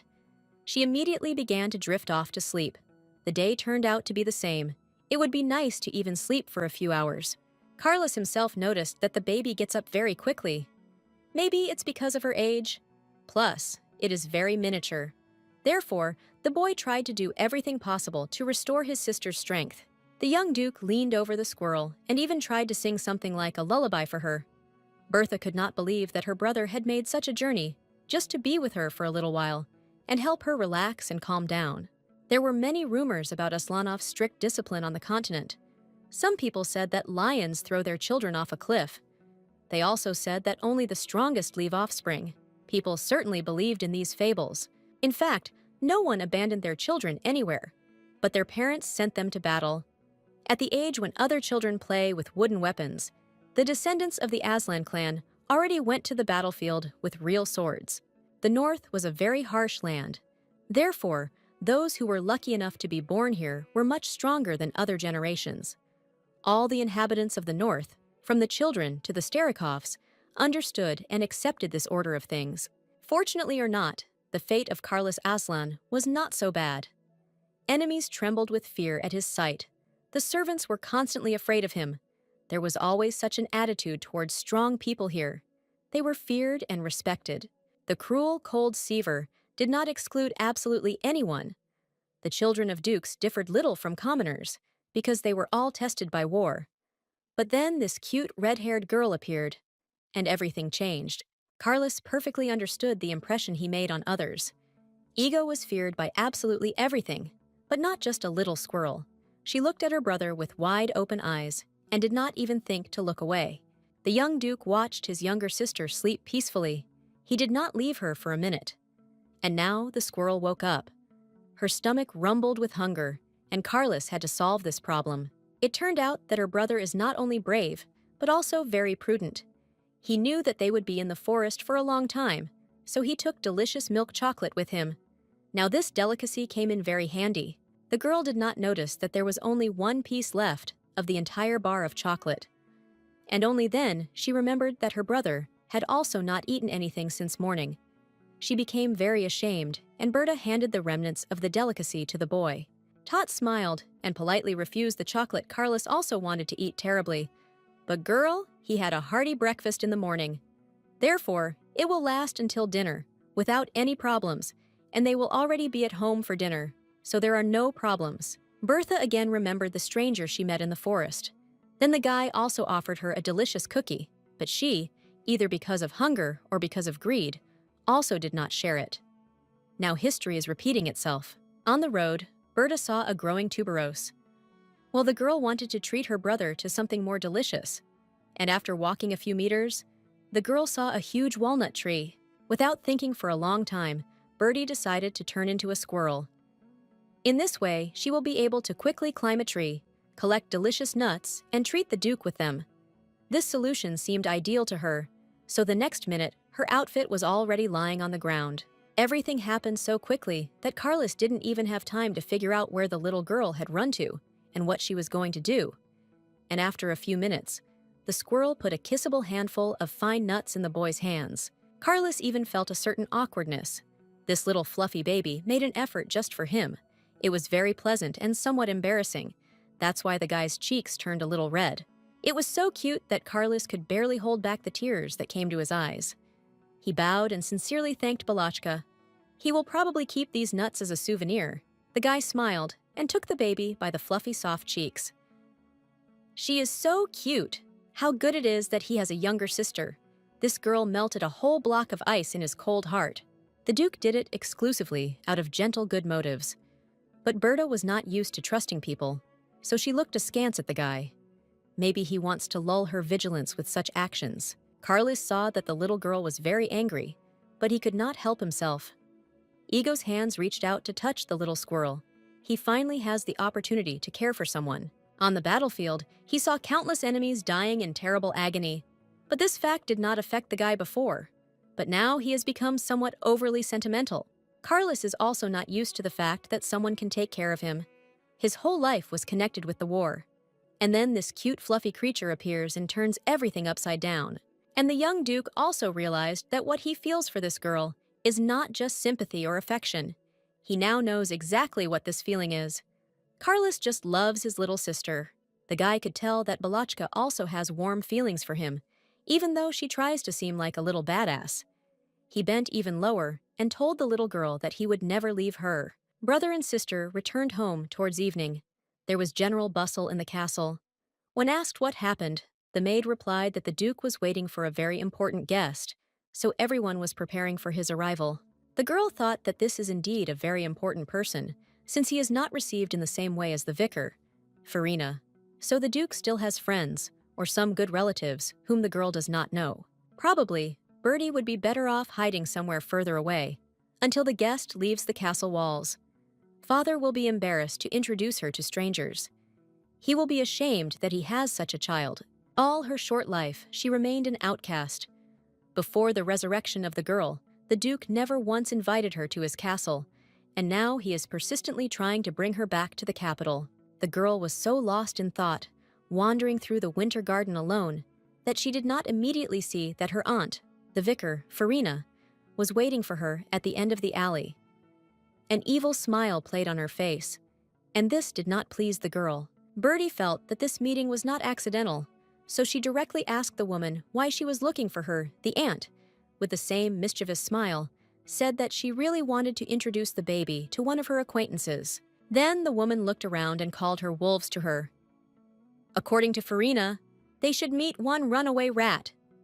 And apparently, this rat was precisely Squirrel. The girl perfectly remembered how her aunt used to set these dogs on her in the capital. And it was terrible.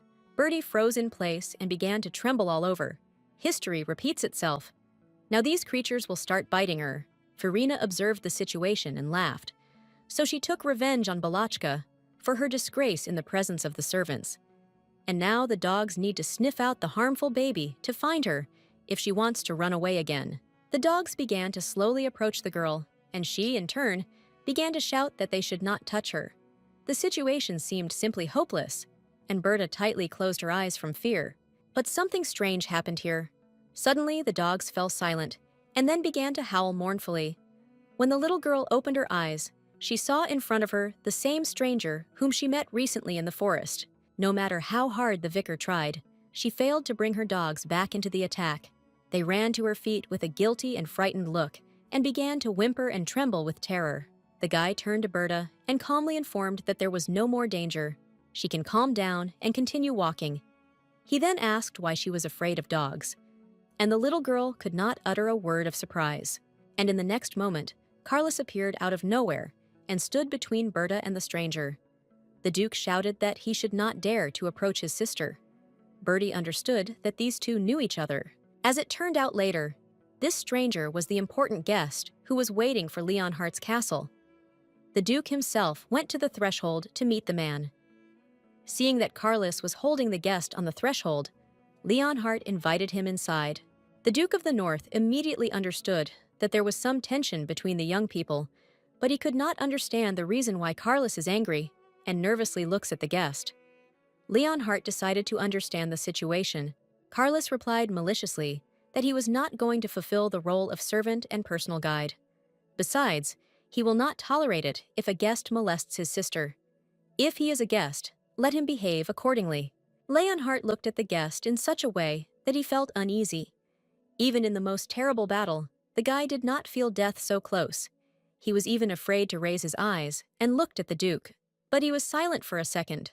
The stranger decided to explain himself. He said that there was a misunderstanding. He did not want to molest Balachka, but only decided to help her, because the woman let the dogs down on the little girl. And the guy pointed his finger at Farina, standing nearby. Herzog is used to dealing with problems quickly. Therefore, he immediately asked the matron if their guest was telling the truth. The woman started to wriggle out, but it didn't turn out well for her. Probably, this woman is simply bored with life, or she is looking for a quick death. So Leonhardt can arrange it for her right now.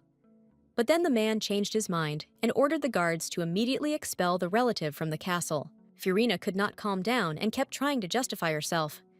She shouted that she did not plan to scare the girl. She thought that Balachka really likes puppies. She called her bloodthirsty chain dogs puppies. The Duke thought to himself that his poor daughter must have had a hard time in the house of the vicar. She suffered bullying, but he will stop it. How could he entrust a child to such a terrible woman? This is the second time in a week that a girl has to thank a stranger for saving her life. He always appears at the right moment. Probably, he is her guardian angel. Suddenly, father and brother stood in front of Balachka. They blocked the boy's access to the girl. Then the Duke, in an icy voice, ordered the guest to take 10 steps away from the girl. And Carlise decided that it would be better to move away for 30. The girl felt very sorry for her savior. He is a guest, so why are they shouting at him like that? In addition, he saved her from dogs, and even earlier from starvation in the forest. And now they are not even allowed to stand next to Berta. Then the girl suddenly heard her stranger being called a prince. Here is the news. And what kind of country is that prince? And if he has such a title, then why does his father not allow him to approach Berta? There were only 2 princes in their kingdom. She knew one of them very well, the traitor Ritter.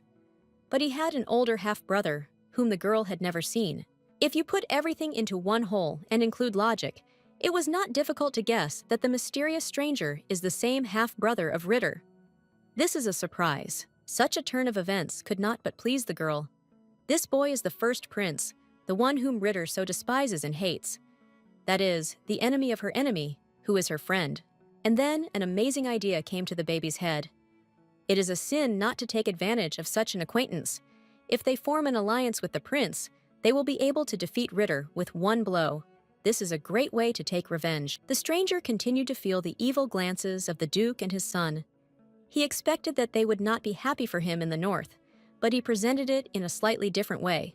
Carlos even threatened to kill him. As the first prince, he had to come to the north to express his gratitude to Duke Aslan for his military exploits.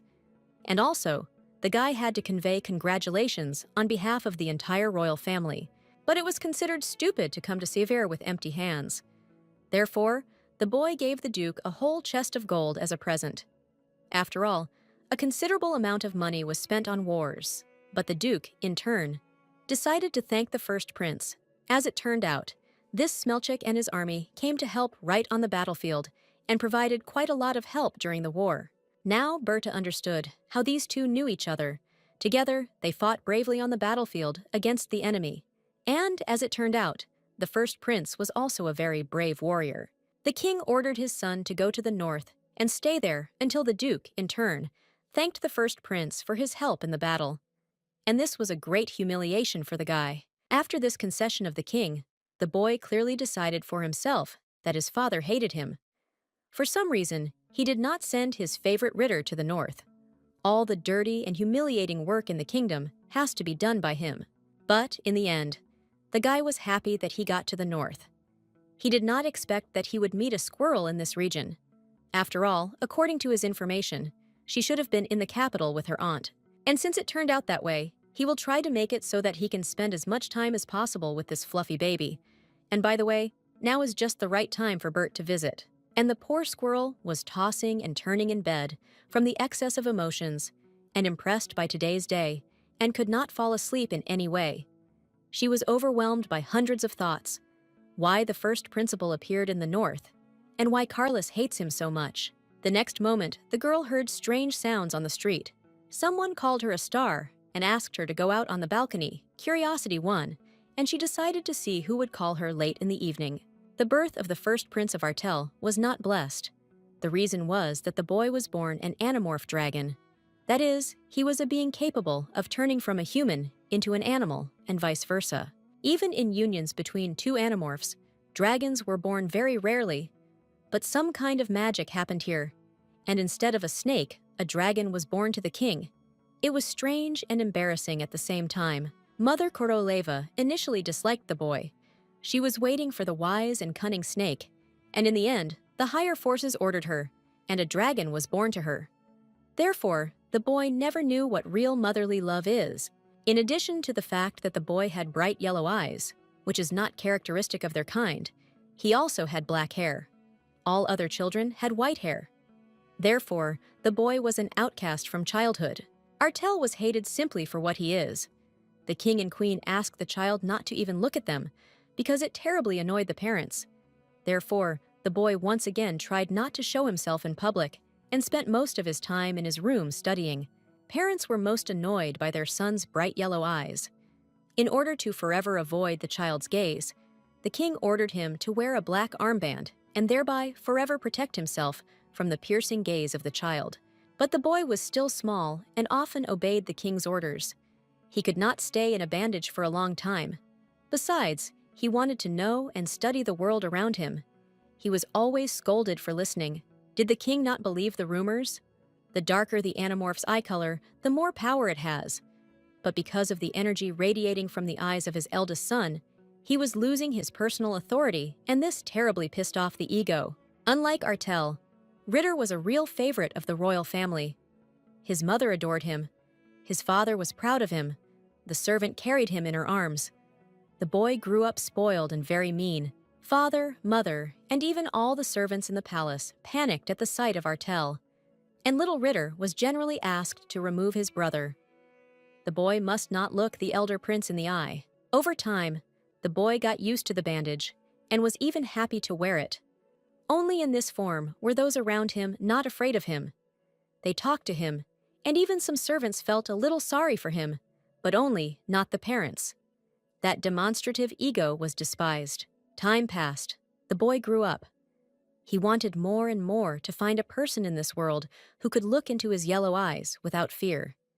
He felt an acute need for this. At moments when Artel's heart was particularly heavy, he turned into a dragon and circled over the garden.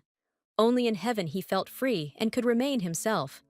No one could see his eyes from such a height. It was very sad, lonely, and uncomfortable in the royal palace. And when the guy soared high in the sky, it was possible to forget about everything for a while, especially about the terrible fate of his parents. The advantage of the amorphous dragon was that it could hide in thick clouds and fly freely unnoticed by people. No one saw him, but he could see absolutely everything that was happening on the streets of the capital. Once, cast very low above the houses, the Artel saw an open window, and in it a small pretty girl with red hair. She was sad. The baby was very lightly dressed and could catch a cold. Artel thought that it would be a good idea to disperse the strong wind with his wings, and thus drive the girl inside the room, away from the window. But the girl turned out to be too curious. The guy was so engrossed that he did not realize how he flew too quickly to the window. Then he heard the girl address him and call him Mr. Star. Probably, she confused the guy's yellow eyes with stars. The girl began to smile, and this could not but please the dragon. The little girl asked him to come down even closer, said that he had very beautiful eyes, and she desperately wanted to see them better. They shine like stars. At that moment, the dragon wanted to cry from happiness. For the first time in his life, someone paid attention to his eyes and said that they were very beautiful. Did this little creature see something good in him? For the first time in his life, the guy heard kind words in his direction. For the first time, they did not run away from him, but on the contrary, asked him to come closer. And these were not parents or a brother, but a completely foreign person to him.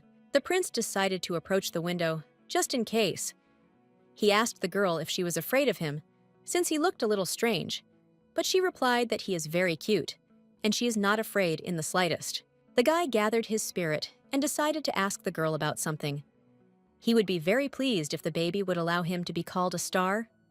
After all, in his eyes, she constantly shines brightly. The baby was a little surprised. After all, she came up with the idea of calling the dragon a star. And now he is asking for the same, so how will they decide? If they are both asterisks, there will be confusion. The guy was a little embarrassed. Indeed, it turns out strange. He did not even think about it. After a minute, the thoughtful dragon asked to be called by his name, that is, Artel. And now, after a long time, he sees the girl again. Now she is not standing in the window opening, but she is standing on a beautiful balcony in her father's castle. He calls her a star and asks to be called Artel. But this time, everything turned out not at all as expected by the naive prince. The baby screamed, began to call him a deceiver and a traitor. Why did he come to her at all? The guy was embarrassed, and for the first few minutes, he didn't even know what to say. Then he reminded the squirrel that he was still the same dragon with whom she befriended. He simply could not come to her for a very long time. It turns out that even earlier, the little girl had asked Ritter about dragons in detail. She said that a strange dark cloud in the form of a dragon was approaching her, and very beautiful bright eyes. Bertha also told the prince that they have a lot in common with the dragon. The boy looked away, thought a little, and said that it is he who visits her at night in the form of a dragon. He even came up with an elaborate story that the strange cloud is a magical disguise. If he had wandered around in the form of a snake, everyone would have guessed that he was the king's son, Ritter. Then the girl was happy to hear these words from the prince. He is so wonderful and always tries to surprise her. The trick with the dragon is very interesting. It turns out that Ritter has a wonderful imagination. Every day, the prince methodically repeated the little words. He said that he was Berta's only friend, and at the same time her future husband. And the little girl blindly believed his words. And now, standing alone on the balcony, Bertha was angry because she thought that it was Ritter who had come to her. She wanted to see someone, but this vile deceiver least of all. She once again told the dragon to clean up properly. Otherwise, she will be forced to call her father and brother into the room, and then the prince will definitely not say hello. In the best case, he will remain without wings. Finally, the Artel understood why the girl was so angry. She thinks that her younger brother Ritter is chasing her, and how will he convince her that it's not him? The task does not seem to be simple. The guy decided to play openly and not hide anything. Therefore, he asked the girl to listen to him. He is not who she thinks he is. Ritter is far from here, in the capital. He would definitely be afraid to fly here. Hearing such words, the girl was very surprised. She stopped and turned back to the dragon. Is he telling the truth? Probably, yes. Ritter is really very timid. He would not dare to appear in the north. Earlier, she read in books that an antimorph is a dragon that can communicate with people, even in the form of a monster. But he behaves in a completely different way than she behaves in the form of a squirrel. Why did Ritter lie to her when she told him about the dragon's visits?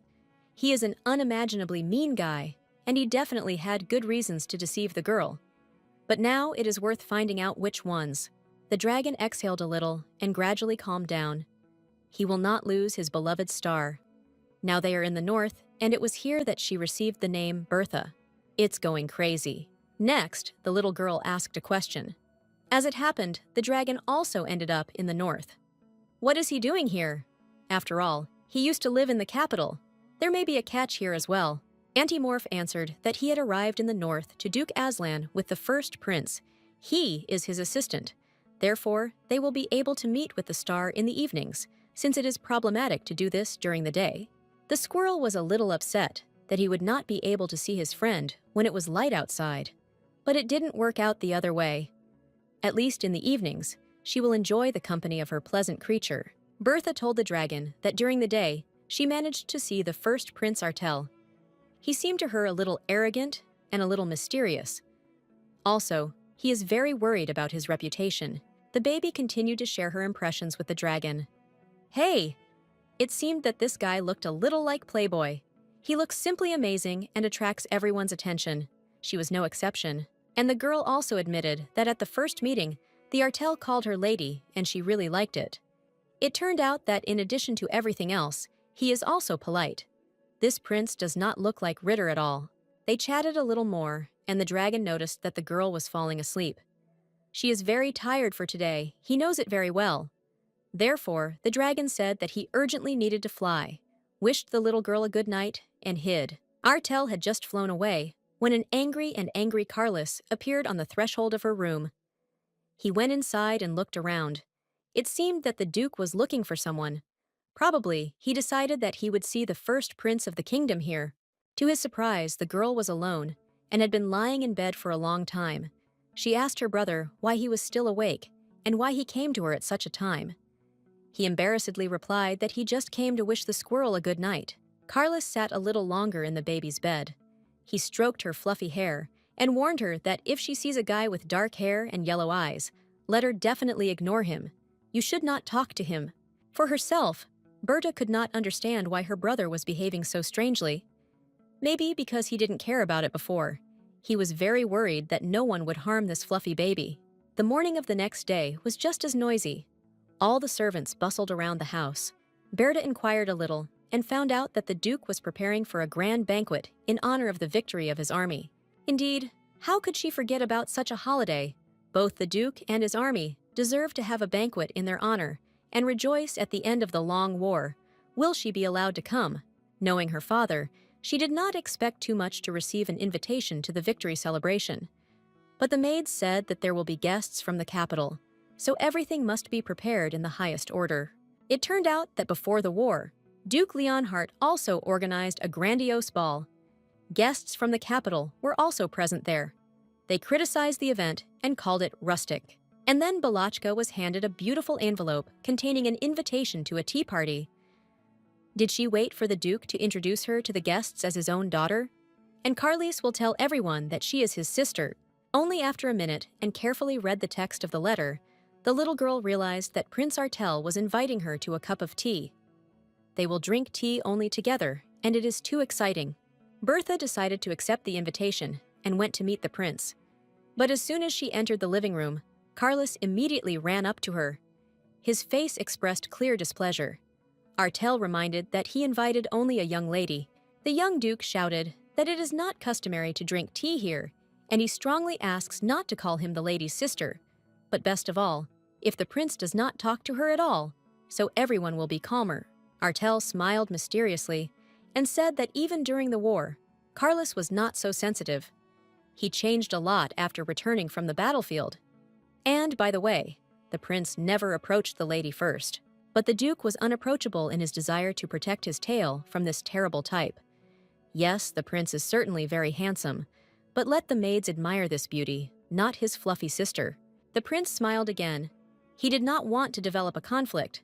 Therefore, he said that he named the girl that way simply out of a pure heart. After all, he has no one, and he would also like to have a sister like Carlos. Bertha thought. And what about his younger brother Ritter? Is the prince not on good terms with his relatives because he says that he has no one? But after all, the king and queen are alive. They live beautifully in the royal palace. What is happening? But, on the other hand, it is even good. If he does not get along with his brother, then they may unite and oppose Ritter. Then the truth will prevail, and the traitors will be exposed.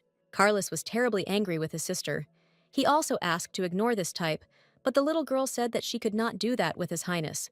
After all, he can help her carry out her revenge plan. Artel sat and listened to the Duke's grumbling, but tried not to react to him in any way. He had completely different plans. He approached the girl and asked permission to kiss her little hand. Berta suddenly thought that her brother might just burst out of anger. He turned red as a tomato and clenched his fists. Well, why do these men always want to resolve the conflict with the help of force and screams? She decided to urgently intervene. Otherwise, these two abnormal people would definitely fight. She asked her brother to calm down a little and leave the prince alone, to which he only snapped but still walked away from the boy. Verte continued. She said that she would very much like to hear the real name of the first prince. After all, it was for this reason that he sent her an invitation letter. Now she is waiting for an answer. Carlos could barely contain himself. He looked menacingly at the prince and said that only a name was waiting for him. After that, the king's son must leave the house. Otherwise, he will not vouch for himself. The prince nodded, walked over to Berta, and got down on one knee. He looked the girl in the eyes and said that his name was Artel au Astrum. Then he took the baby's hand and gently stroked it. Bertha thought this name was very familiar to her. She heard that the mother of the first prince was from the royal family of the Eastern continent. Perhaps the prince got his name there, which is why it seems familiar to her. At this time, Duke Leonhard again summoned the vicaress Farina to his office. He needed to get something from the woman. She brought medicine for the child from the royal family. So why doesn't she give it to me? The woman confirmed that she really should give the Duke medicine for the baby. With him, her niece will not be weak every winter. This medicine was prepared for Berta by the royal physician himself. It was the elixir of His Highness the Second Prince, who possesses the power of an animorph. As is known, the snake of noble wisdom has the poison of revenge, from which you can make a healing potion, and Leonhardt no longer trusted this vile deceiver. She doesn't do anything just like that.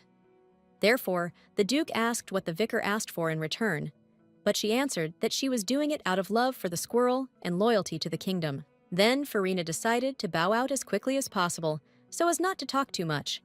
She wished the Duke luck, said that she would be glad if her niece could survive the local winter without any problems. Duke Leonhardt lowered his head and thought deeply. Why does this woman show such concern for her niece? She hates her. The situation seems strange and slightly funny. If everything the vicar said was true, she would have given the elixir to the baby immediately upon arrival in the north. But the woman does this only after she is kicked out of the castle. Something is wrong here. Farina continued to lie meanly. She said that she had heard that it is necessary to wait for the night when the constellation of the snake shines for the medicine to work. Now, when this day has almost come, she gives the medicine. Be that as it may, the most important thing for the Duke was the health of his daughter. But he had to make sure the elixir will not harm the squirrel. But on the other hand, apart from royal medicine, they had no other. The Viscountess confirmed that the medicine had no side effects. She said that there will be no physical changes in the girl, but the woman simply kept silent about the friend. There will be changes, but of a completely different nature.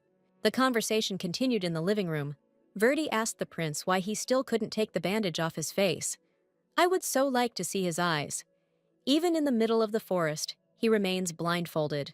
When the girl understood what was going on, she was very surprised. It turns out that the eyes of the animorph are terrifying to ordinary people. He can intimidate his enemies just by looking at them. Therefore, Artel took off his bandage only on the battlefield. And the little girl remembered that when Auntie set her dogs on her, the Artel dispersed them without any action. He simply took off the bandage and looked the chain dogs in the eyes. Young people walked around the castle. Servants bustled around. Bertha informed her brother and the prince that the Duke was preparing to organize a huge banquet in honor of the victory. This time, they should not fall face down into the mud. Everything will be at the highest level. Suddenly, the girl thought she heard her aunt's voice. Bertie ran to the railing and looked down. Farina was standing in the middle of the guest room and talking with the maid. She complained to the man about the appeal of local people to her person. The Viscountess decided that everything in the north looks rustic only because there is no normal housewife here. Well, there is no choice. She will have to take on this important role, and she will definitely handle it. She turned to the maid, and in a commanding tone, demanded to bring her a list of prepared banquets. But he apologized and said that there are no records of the Aslan family to outsiders, even if they are relatives. When the woman refused to show the records for the second time, Farina decided to hit her. She had already swung, but did not have time to strike Bertha. Stood in front of her, and in the same commanding tone, told her aunt to lower her hand. The Viscountess simply seethed with anger. How dare this little rat oppose her? The stupid niece imagined herself the mistress of this house, but she will not allow herself to be mocked anymore and will show everyone who she is. The woman decided that if she could not hit the maid, she would take all her anger out on her niece and beat her. But suddenly, her gaze stopped at two young people.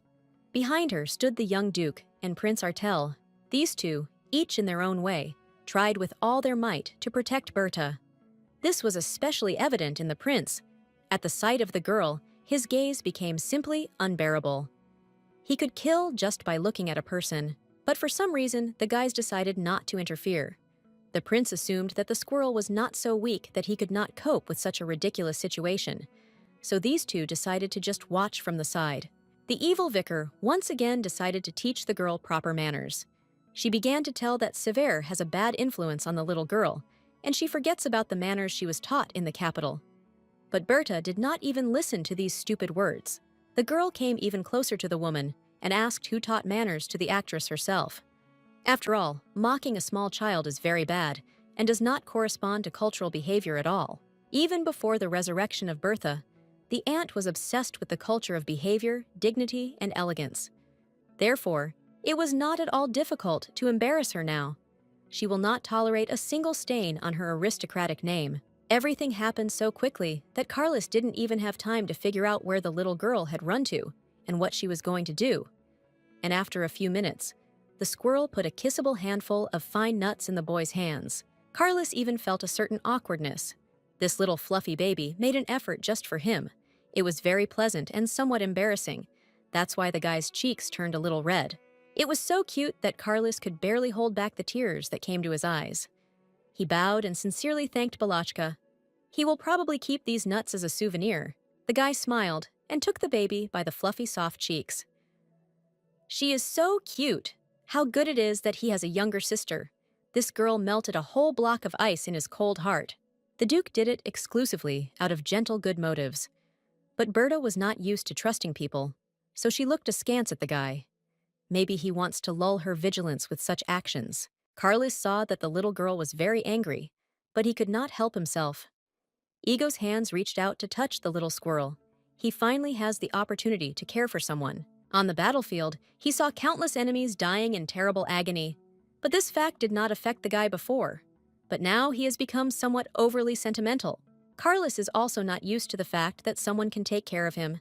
His whole life was connected with the war. And then this cute fluffy creature appears and turns everything upside down. And the young Duke also realized that what he feels for this girl is not just sympathy or affection. He now knows exactly what this feeling is. Carlos just loves his little sister. The guy could tell that Balachka also has warm feelings for him, even though she tries to seem like a little badass. He bent even lower and told the little girl that he would never leave her. Brother and sister returned home towards evening. There was general bustle in the castle. When asked what happened, the maid replied that the Duke was waiting for a very important guest, so everyone was preparing for his arrival. The girl thought that this is indeed a very important person, since he is not received in the same way as the vicar, Farina. So the Duke still has friends, or some good relatives, whom the girl does not know. Probably, Bertie would be better off hiding somewhere further away, until the guest leaves the castle walls. Father will be embarrassed to introduce her to strangers. He will be ashamed that he has such a child. All her short life, she remained an outcast. Before the resurrection of the girl, the Duke never once invited her to his castle, and now he is persistently trying to bring her back to the capital. The girl was so lost in thought, wandering through the winter garden alone, that she did not immediately see that her aunt, the vicar, Farina, was waiting for her at the end of the alley. An evil smile played on her face, and this did not please the girl. Bertie felt that this meeting was not accidental, so she directly asked the woman why she was looking for her, the aunt, with the same mischievous smile, said that she really wanted to introduce the baby to one of her acquaintances. Then the woman looked around and called her wolves to her. According to Farina, they should meet one runaway rat. And apparently, this rat was precisely Squirrel. The girl perfectly remembered how her aunt used to set these dogs on her in the capital. And it was terrible. Bertie froze in place and began to tremble all over. History repeats itself. Now these creatures will start biting her. Farina observed the situation and laughed. So she took revenge on Balachka for her disgrace in the presence of the servants. And now the dogs need to sniff out the harmful baby to find her if she wants to run away again. The dogs began to slowly approach the girl, and she, in turn, began to shout that they should not touch her. The situation seemed simply hopeless, and Berta tightly closed her eyes from fear. But something strange happened here. Suddenly, the dogs fell silent, and then began to howl mournfully. When the little girl opened her eyes, she saw in front of her the same stranger whom she met recently in the forest. No matter how hard the vicar tried, she failed to bring her dogs back into the attack. They ran to her feet with a guilty and frightened look, and began to whimper and tremble with terror. The guy turned to Berta and calmly informed that there was no more danger. She can calm down and continue walking. He then asked why she was afraid of dogs, and the little girl could not utter a word of surprise. And in the next moment, Carlos appeared out of nowhere and stood between Berta and the stranger. The Duke shouted that he should not dare to approach his sister. Bertie understood that these two knew each other. As it turned out later, This stranger was the important guest who was waiting for Leonhardt's castle. The Duke himself went to the threshold to meet the man. Seeing that Carlos was holding the guest on the threshold, Leonhardt invited him inside. The Duke of the North immediately understood that there was some tension between the young people, but he could not understand the reason why Carlos is angry and nervously looks at the guest. Leonhardt decided to understand the situation. Carlos replied maliciously that he was not going to fulfill the role of servant and personal guide. Besides, he will not tolerate it if a guest molests his sister. If he is a guest, let him behave accordingly. Leonhardt looked at the guest in such a way that he felt uneasy. Even in the most terrible battle, the guy did not feel death so close. He was even afraid to raise his eyes and looked at the Duke. But he was silent for a second. The stranger decided to explain himself. He said that there was a misunderstanding. He did not want to molest Balachka, but only decided to help her, because the woman let the dogs down on the little girl. And the guy pointed his finger at Farina, standing nearby. Herzog is used to dealing with problems quickly. Therefore, he immediately asked the matron if their guest was telling the truth. The woman started to wriggle out, but it didn't turn out well for her. Probably, this woman is simply bored with life, or she is looking for a quick death. So Leonhardt can arrange it for her right now. But then the man changed his mind and ordered the guards to immediately expel the relative from the castle. Farina could not calm down and kept trying to justify herself. She shouted that she did not plan to scare the girl. She thought that Balachka really likes puppies. She called her bloodthirsty chain dogs puppies. The Duke thought to himself that his poor daughter must have had a hard time in the house of the vicar. She suffered bullying, but he will stop it. How could he entrust a child to such a terrible woman? This is the second time in a week that a girl has to thank a stranger for saving her life. He always appears at the right moment. Probably, he is her guardian angel. Suddenly, father and brother stood in front of Balachka. They blocked the boy's access to the girl. Then the Duke, in an icy voice, ordered the guest to take 10 steps away from the girl. And Carlis decided that it would be better to move away for 30. The girl felt very sorry for her savior. He is a guest, so why are they shouting at him like that? In addition, he saved her from dogs, and even earlier from starvation in the forest. And now they are not even allowed to stand next to Berta. Then the girl suddenly heard her stranger being called a prince. Here is the news. And what kind of country is that prince? And if he has such a title, then why does his father not allow him to approach Berta? There were only 2 princes in their kingdom. She knew one of them very well, the traitor Ritter. But he had an older half-brother, whom the girl had never seen. If you put everything into one whole and include logic, it was not difficult to guess that the mysterious stranger is the same half-brother of Ritter. This is a surprise. Such a turn of events could not but please the girl. This boy is the first prince, the one whom Ritter so despises and hates. That is, the enemy of her enemy, who is her friend. And then an amazing idea came to the baby's head. It is a sin not to take advantage of such an acquaintance. If they form an alliance with the prince, they will be able to defeat Ritter with one blow. This is a great way to take revenge. The stranger continued to feel the evil glances of the Duke and his son. He expected that they would not be happy for him in the north, but he presented it in a slightly different way. Carlos even threatened to kill him. As the first prince, he had to come to the north to express his gratitude to Duke Aslan for his military exploits. And also, the guy had to convey congratulations on behalf of the entire royal family, but it was considered stupid to come to Sever with empty hands. Therefore, the boy gave the Duke a whole chest of gold as a present. After all, a considerable amount of money was spent on wars, but the Duke, in turn, decided to thank the first prince. As it turned out, this Smelchik and his army came to help right on the battlefield and provided quite a lot of help during the war. Now Berta understood how these two knew each other. Together, they fought bravely on the battlefield against the enemy. And, as it turned out, the first prince was also a very brave warrior.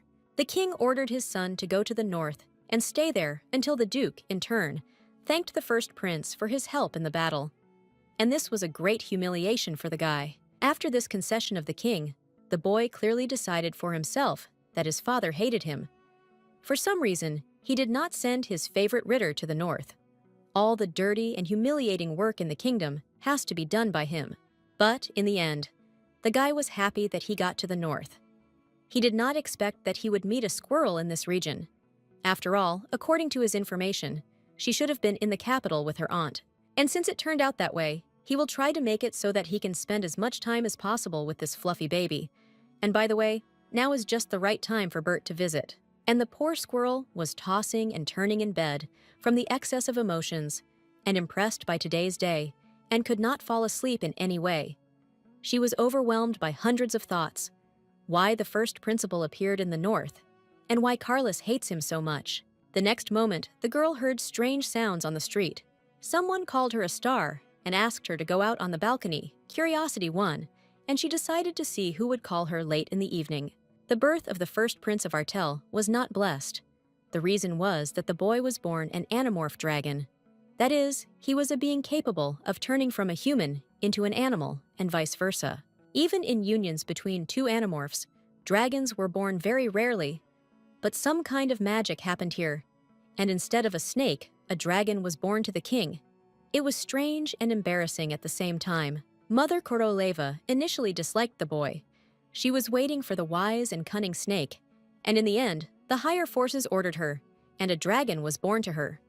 Therefore, the boy never knew what real motherly love is. In addition to the fact that the boy had bright yellow eyes, which is not characteristic of their kind, he also had black hair. All other children had white hair. Therefore, the boy was an outcast from childhood. Artel was hated simply for what he is. The king and queen asked the child not to even look at them, because it terribly annoyed the parents. Therefore, the boy once again tried not to show himself in public and spent most of his time in his room studying. Parents were most annoyed by their son's bright yellow eyes. In order to forever avoid the child's gaze, the king ordered him to wear a black armband and thereby forever protect himself from the piercing gaze of the child. But the boy was still small and often obeyed the king's orders. He could not stay in a bandage for a long time.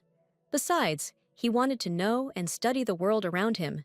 He was always scolded for listening. Did the king not believe the rumors? The darker the animorph's eye color, the more power it has. But because of the energy radiating from the eyes of his eldest son, he was losing his personal authority, and this terribly pissed off the ego. Unlike Artel, Ritter was a real favorite of the royal family. His mother adored him. His father was proud of him. The servant carried him in her arms. The boy grew up spoiled and very mean. Father, mother, and even all the servants in the palace panicked at the sight of Artel. And little Ritter was generally asked to remove his brother. The boy must not look the elder prince in the eye. Over time, the boy got used to the bandage and was even happy to wear it. Only in this form were those around him not afraid of him. They talked to him, and even some servants felt a little sorry for him, but only not the parents. That demonstrative ego was despised. Time passed. The boy grew up. He wanted more and more to find a person in this world who could look into his yellow eyes without fear. He felt an acute need for this. At moments when Artel's heart was particularly heavy, he turned into a dragon and circled over the garden. Only in heaven he felt free and could remain himself. No one could see his eyes from such a height. It was very sad, lonely, and uncomfortable in the royal palace. And when the guy soared high in the sky, it was possible to forget about everything for a while, especially about the terrible fate of his parents.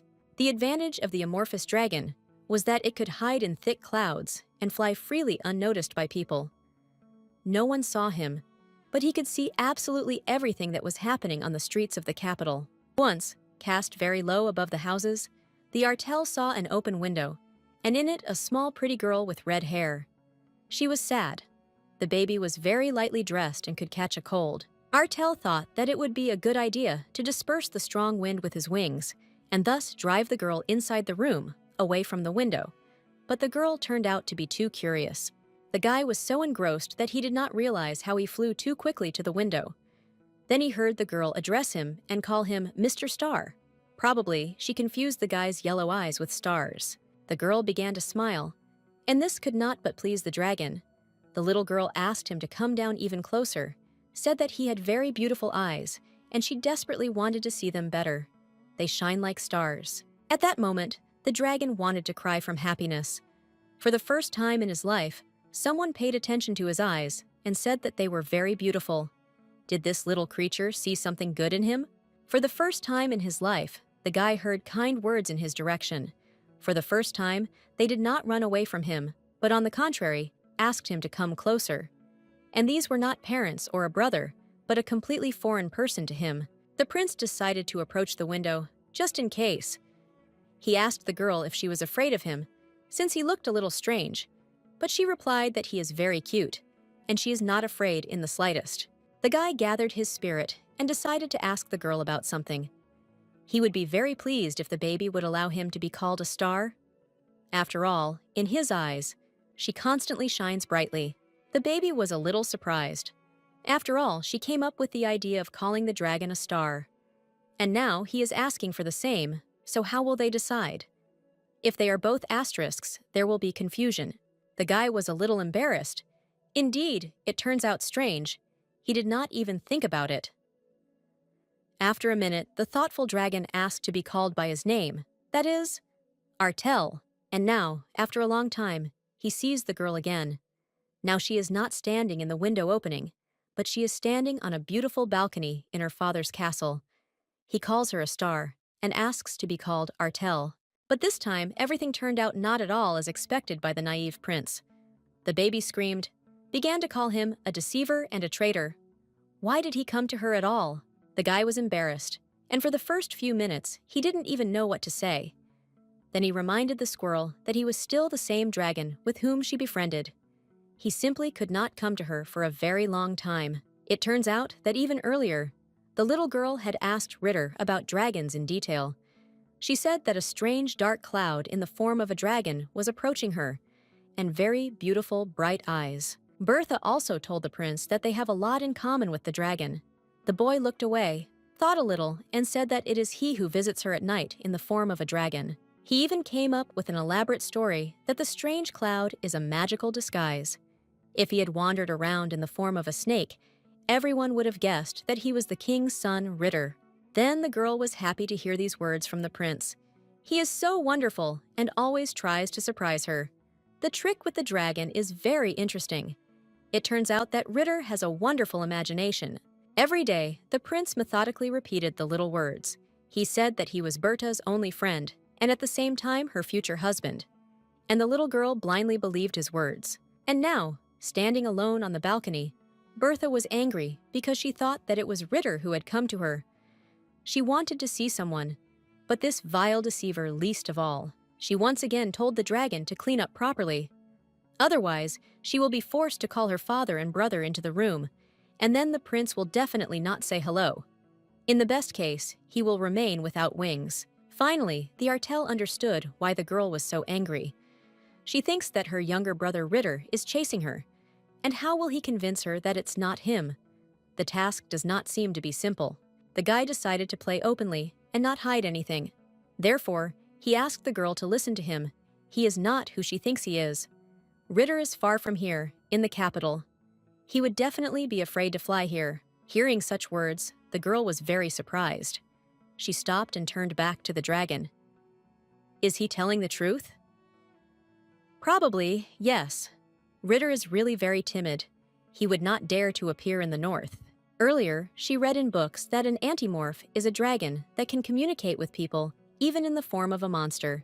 But he behaves in a completely different way than she behaves in the form of a squirrel. Why did Ritter lie to her when she told him about the dragon's visits? He is an unimaginably mean guy, and he definitely had good reasons to deceive the girl. But now it is worth finding out which ones. The dragon exhaled a little and gradually calmed down. He will not lose his beloved star. Now they are in the north, and it was here that she received the name Bertha. It's going crazy.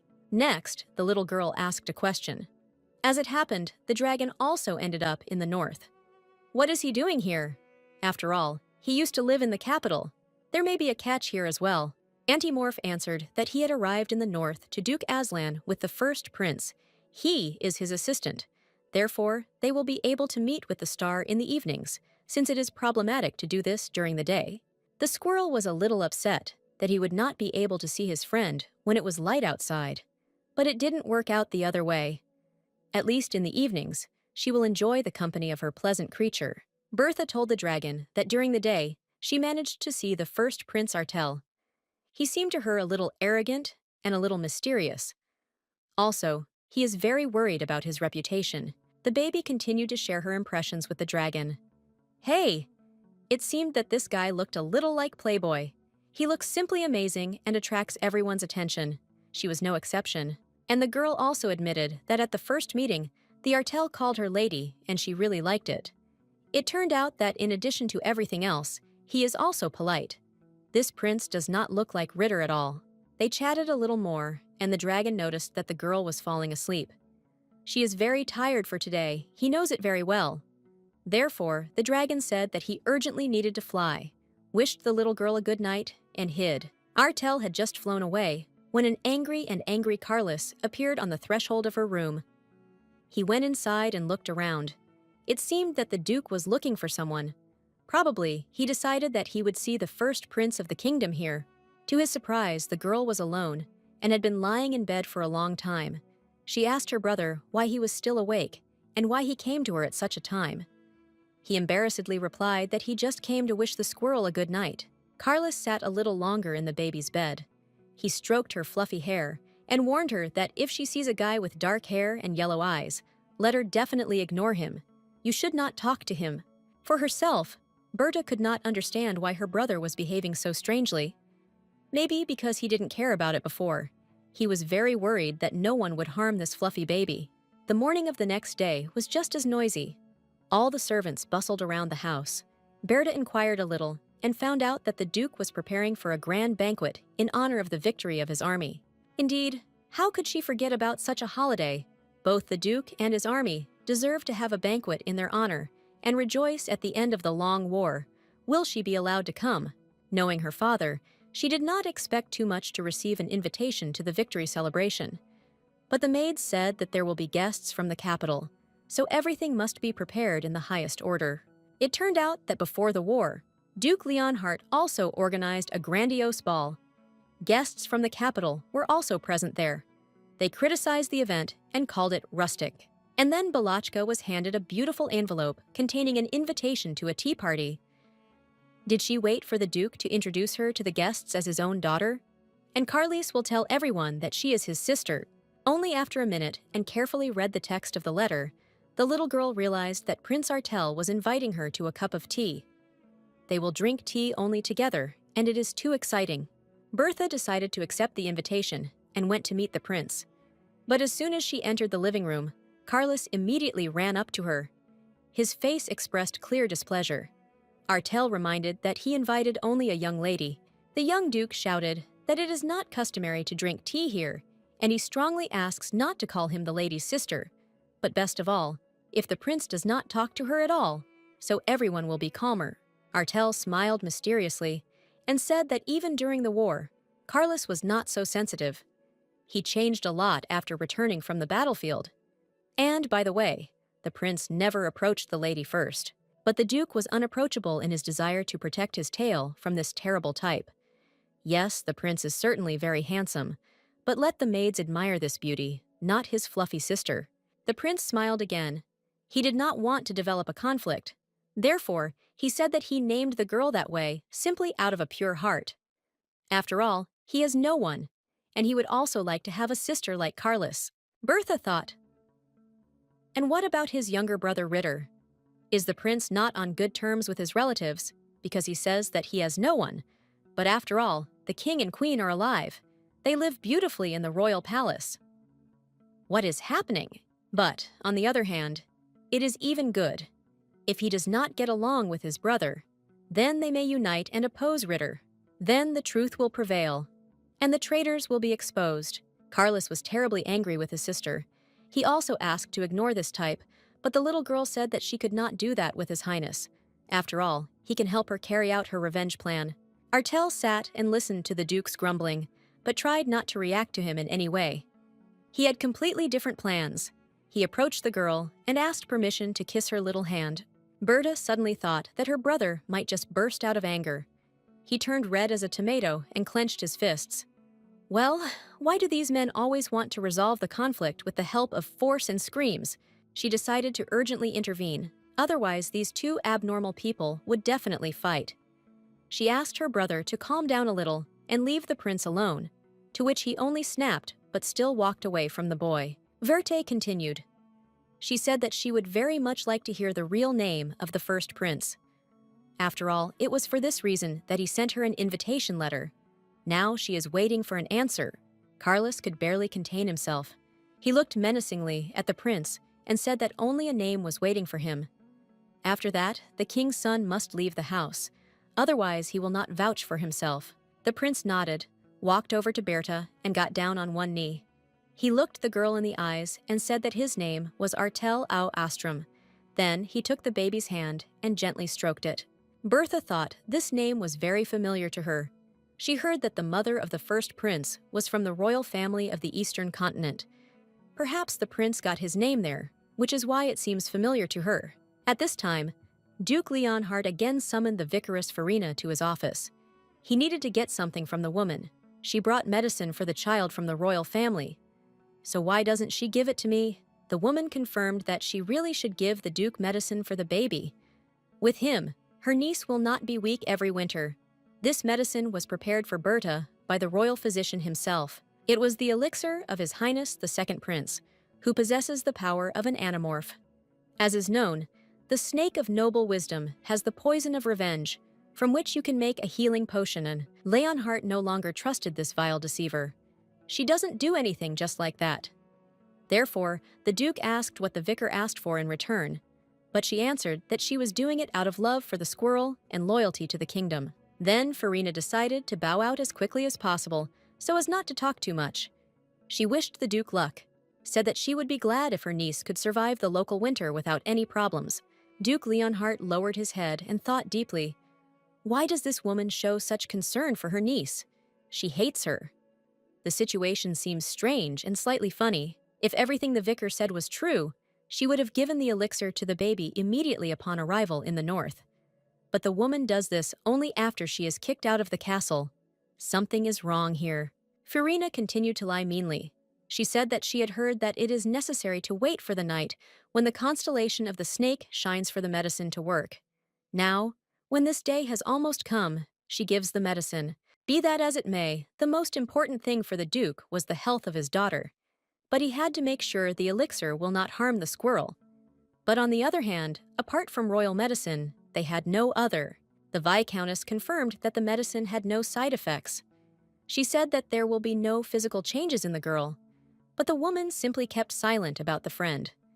There will be changes, but of a completely different nature. The conversation continued in the living room. Verdi asked the prince why he still couldn't take the bandage off his face. I would so like to see his eyes. Even in the middle of the forest, he remains blindfolded. When the girl understood what was going on, she was very surprised. It turns out that the eyes of the animorph are terrifying to ordinary people. He can intimidate his enemies just by looking at them. Therefore, Artel took off his bandage only on the battlefield. And the little girl remembered that when Auntie set her dogs on her, the Artel dispersed them without any action. He simply took off the bandage and looked the chain dogs in the eyes. Young people walked around the castle. Servants bustled around. Bertha informed her brother and the prince that the Duke was preparing to organize a huge banquet in honor of the victory. This time, they should not fall face down into the mud. Everything will be at the highest level. Suddenly, the girl thought she heard her aunt's voice. Bertie ran to the railing and looked down. Farina was standing in the middle of the guest room and talking with the maid. She complained to the man about the appeal of local people to her person. The Viscountess decided that everything in the north looks rustic only because there is no normal housewife here. Well, there is no choice. She will have to take on this important role, and she will definitely handle it. She turned to the maid, and in a commanding tone, demanded to bring her a list of prepared banquets. But he apologized and said that there are no records of the Aslan family to outsiders, even if they are relatives. When the woman refused to show the records for the second time, Farina decided to hit her. She had already swung, but did not have time to strike Bertha. Stood in front of her, and in the same commanding tone, told her aunt to lower her hand. The Viscountess simply seethed with anger. How dare this little rat oppose her? The stupid niece imagined herself the mistress of this house, but she will not allow herself to be mocked anymore, and will show everyone who she is. The woman decided that if she could not hit the maid, she would take all her anger out on her niece and beat her. But suddenly, her gaze stopped at two young people. Behind her stood the young Duke and Prince Artel. These two, each in their own way, tried with all their might to protect Berta. This was especially evident in the prince. At the sight of the girl, his gaze became simply unbearable. He could kill just by looking at a person, but for some reason, the guys decided not to interfere. The prince assumed that the squirrel was not so weak that he could not cope with such a ridiculous situation. So these two decided to just watch from the side. The evil vicar once again decided to teach the girl proper manners. She began to tell that Sever has a bad influence on the little girl, and she forgets about the manners she was taught in the capital. But Berta did not even listen to these stupid words. The girl came even closer to the woman and asked who taught manners to the actress herself. After all, mocking a small child is very bad and does not correspond to cultural behavior at all. Even before the resurrection of Bertha, the aunt was obsessed with the culture of behavior, dignity, and elegance. Therefore, it was not at all difficult to embarrass her now. She will not tolerate a single stain on her aristocratic name.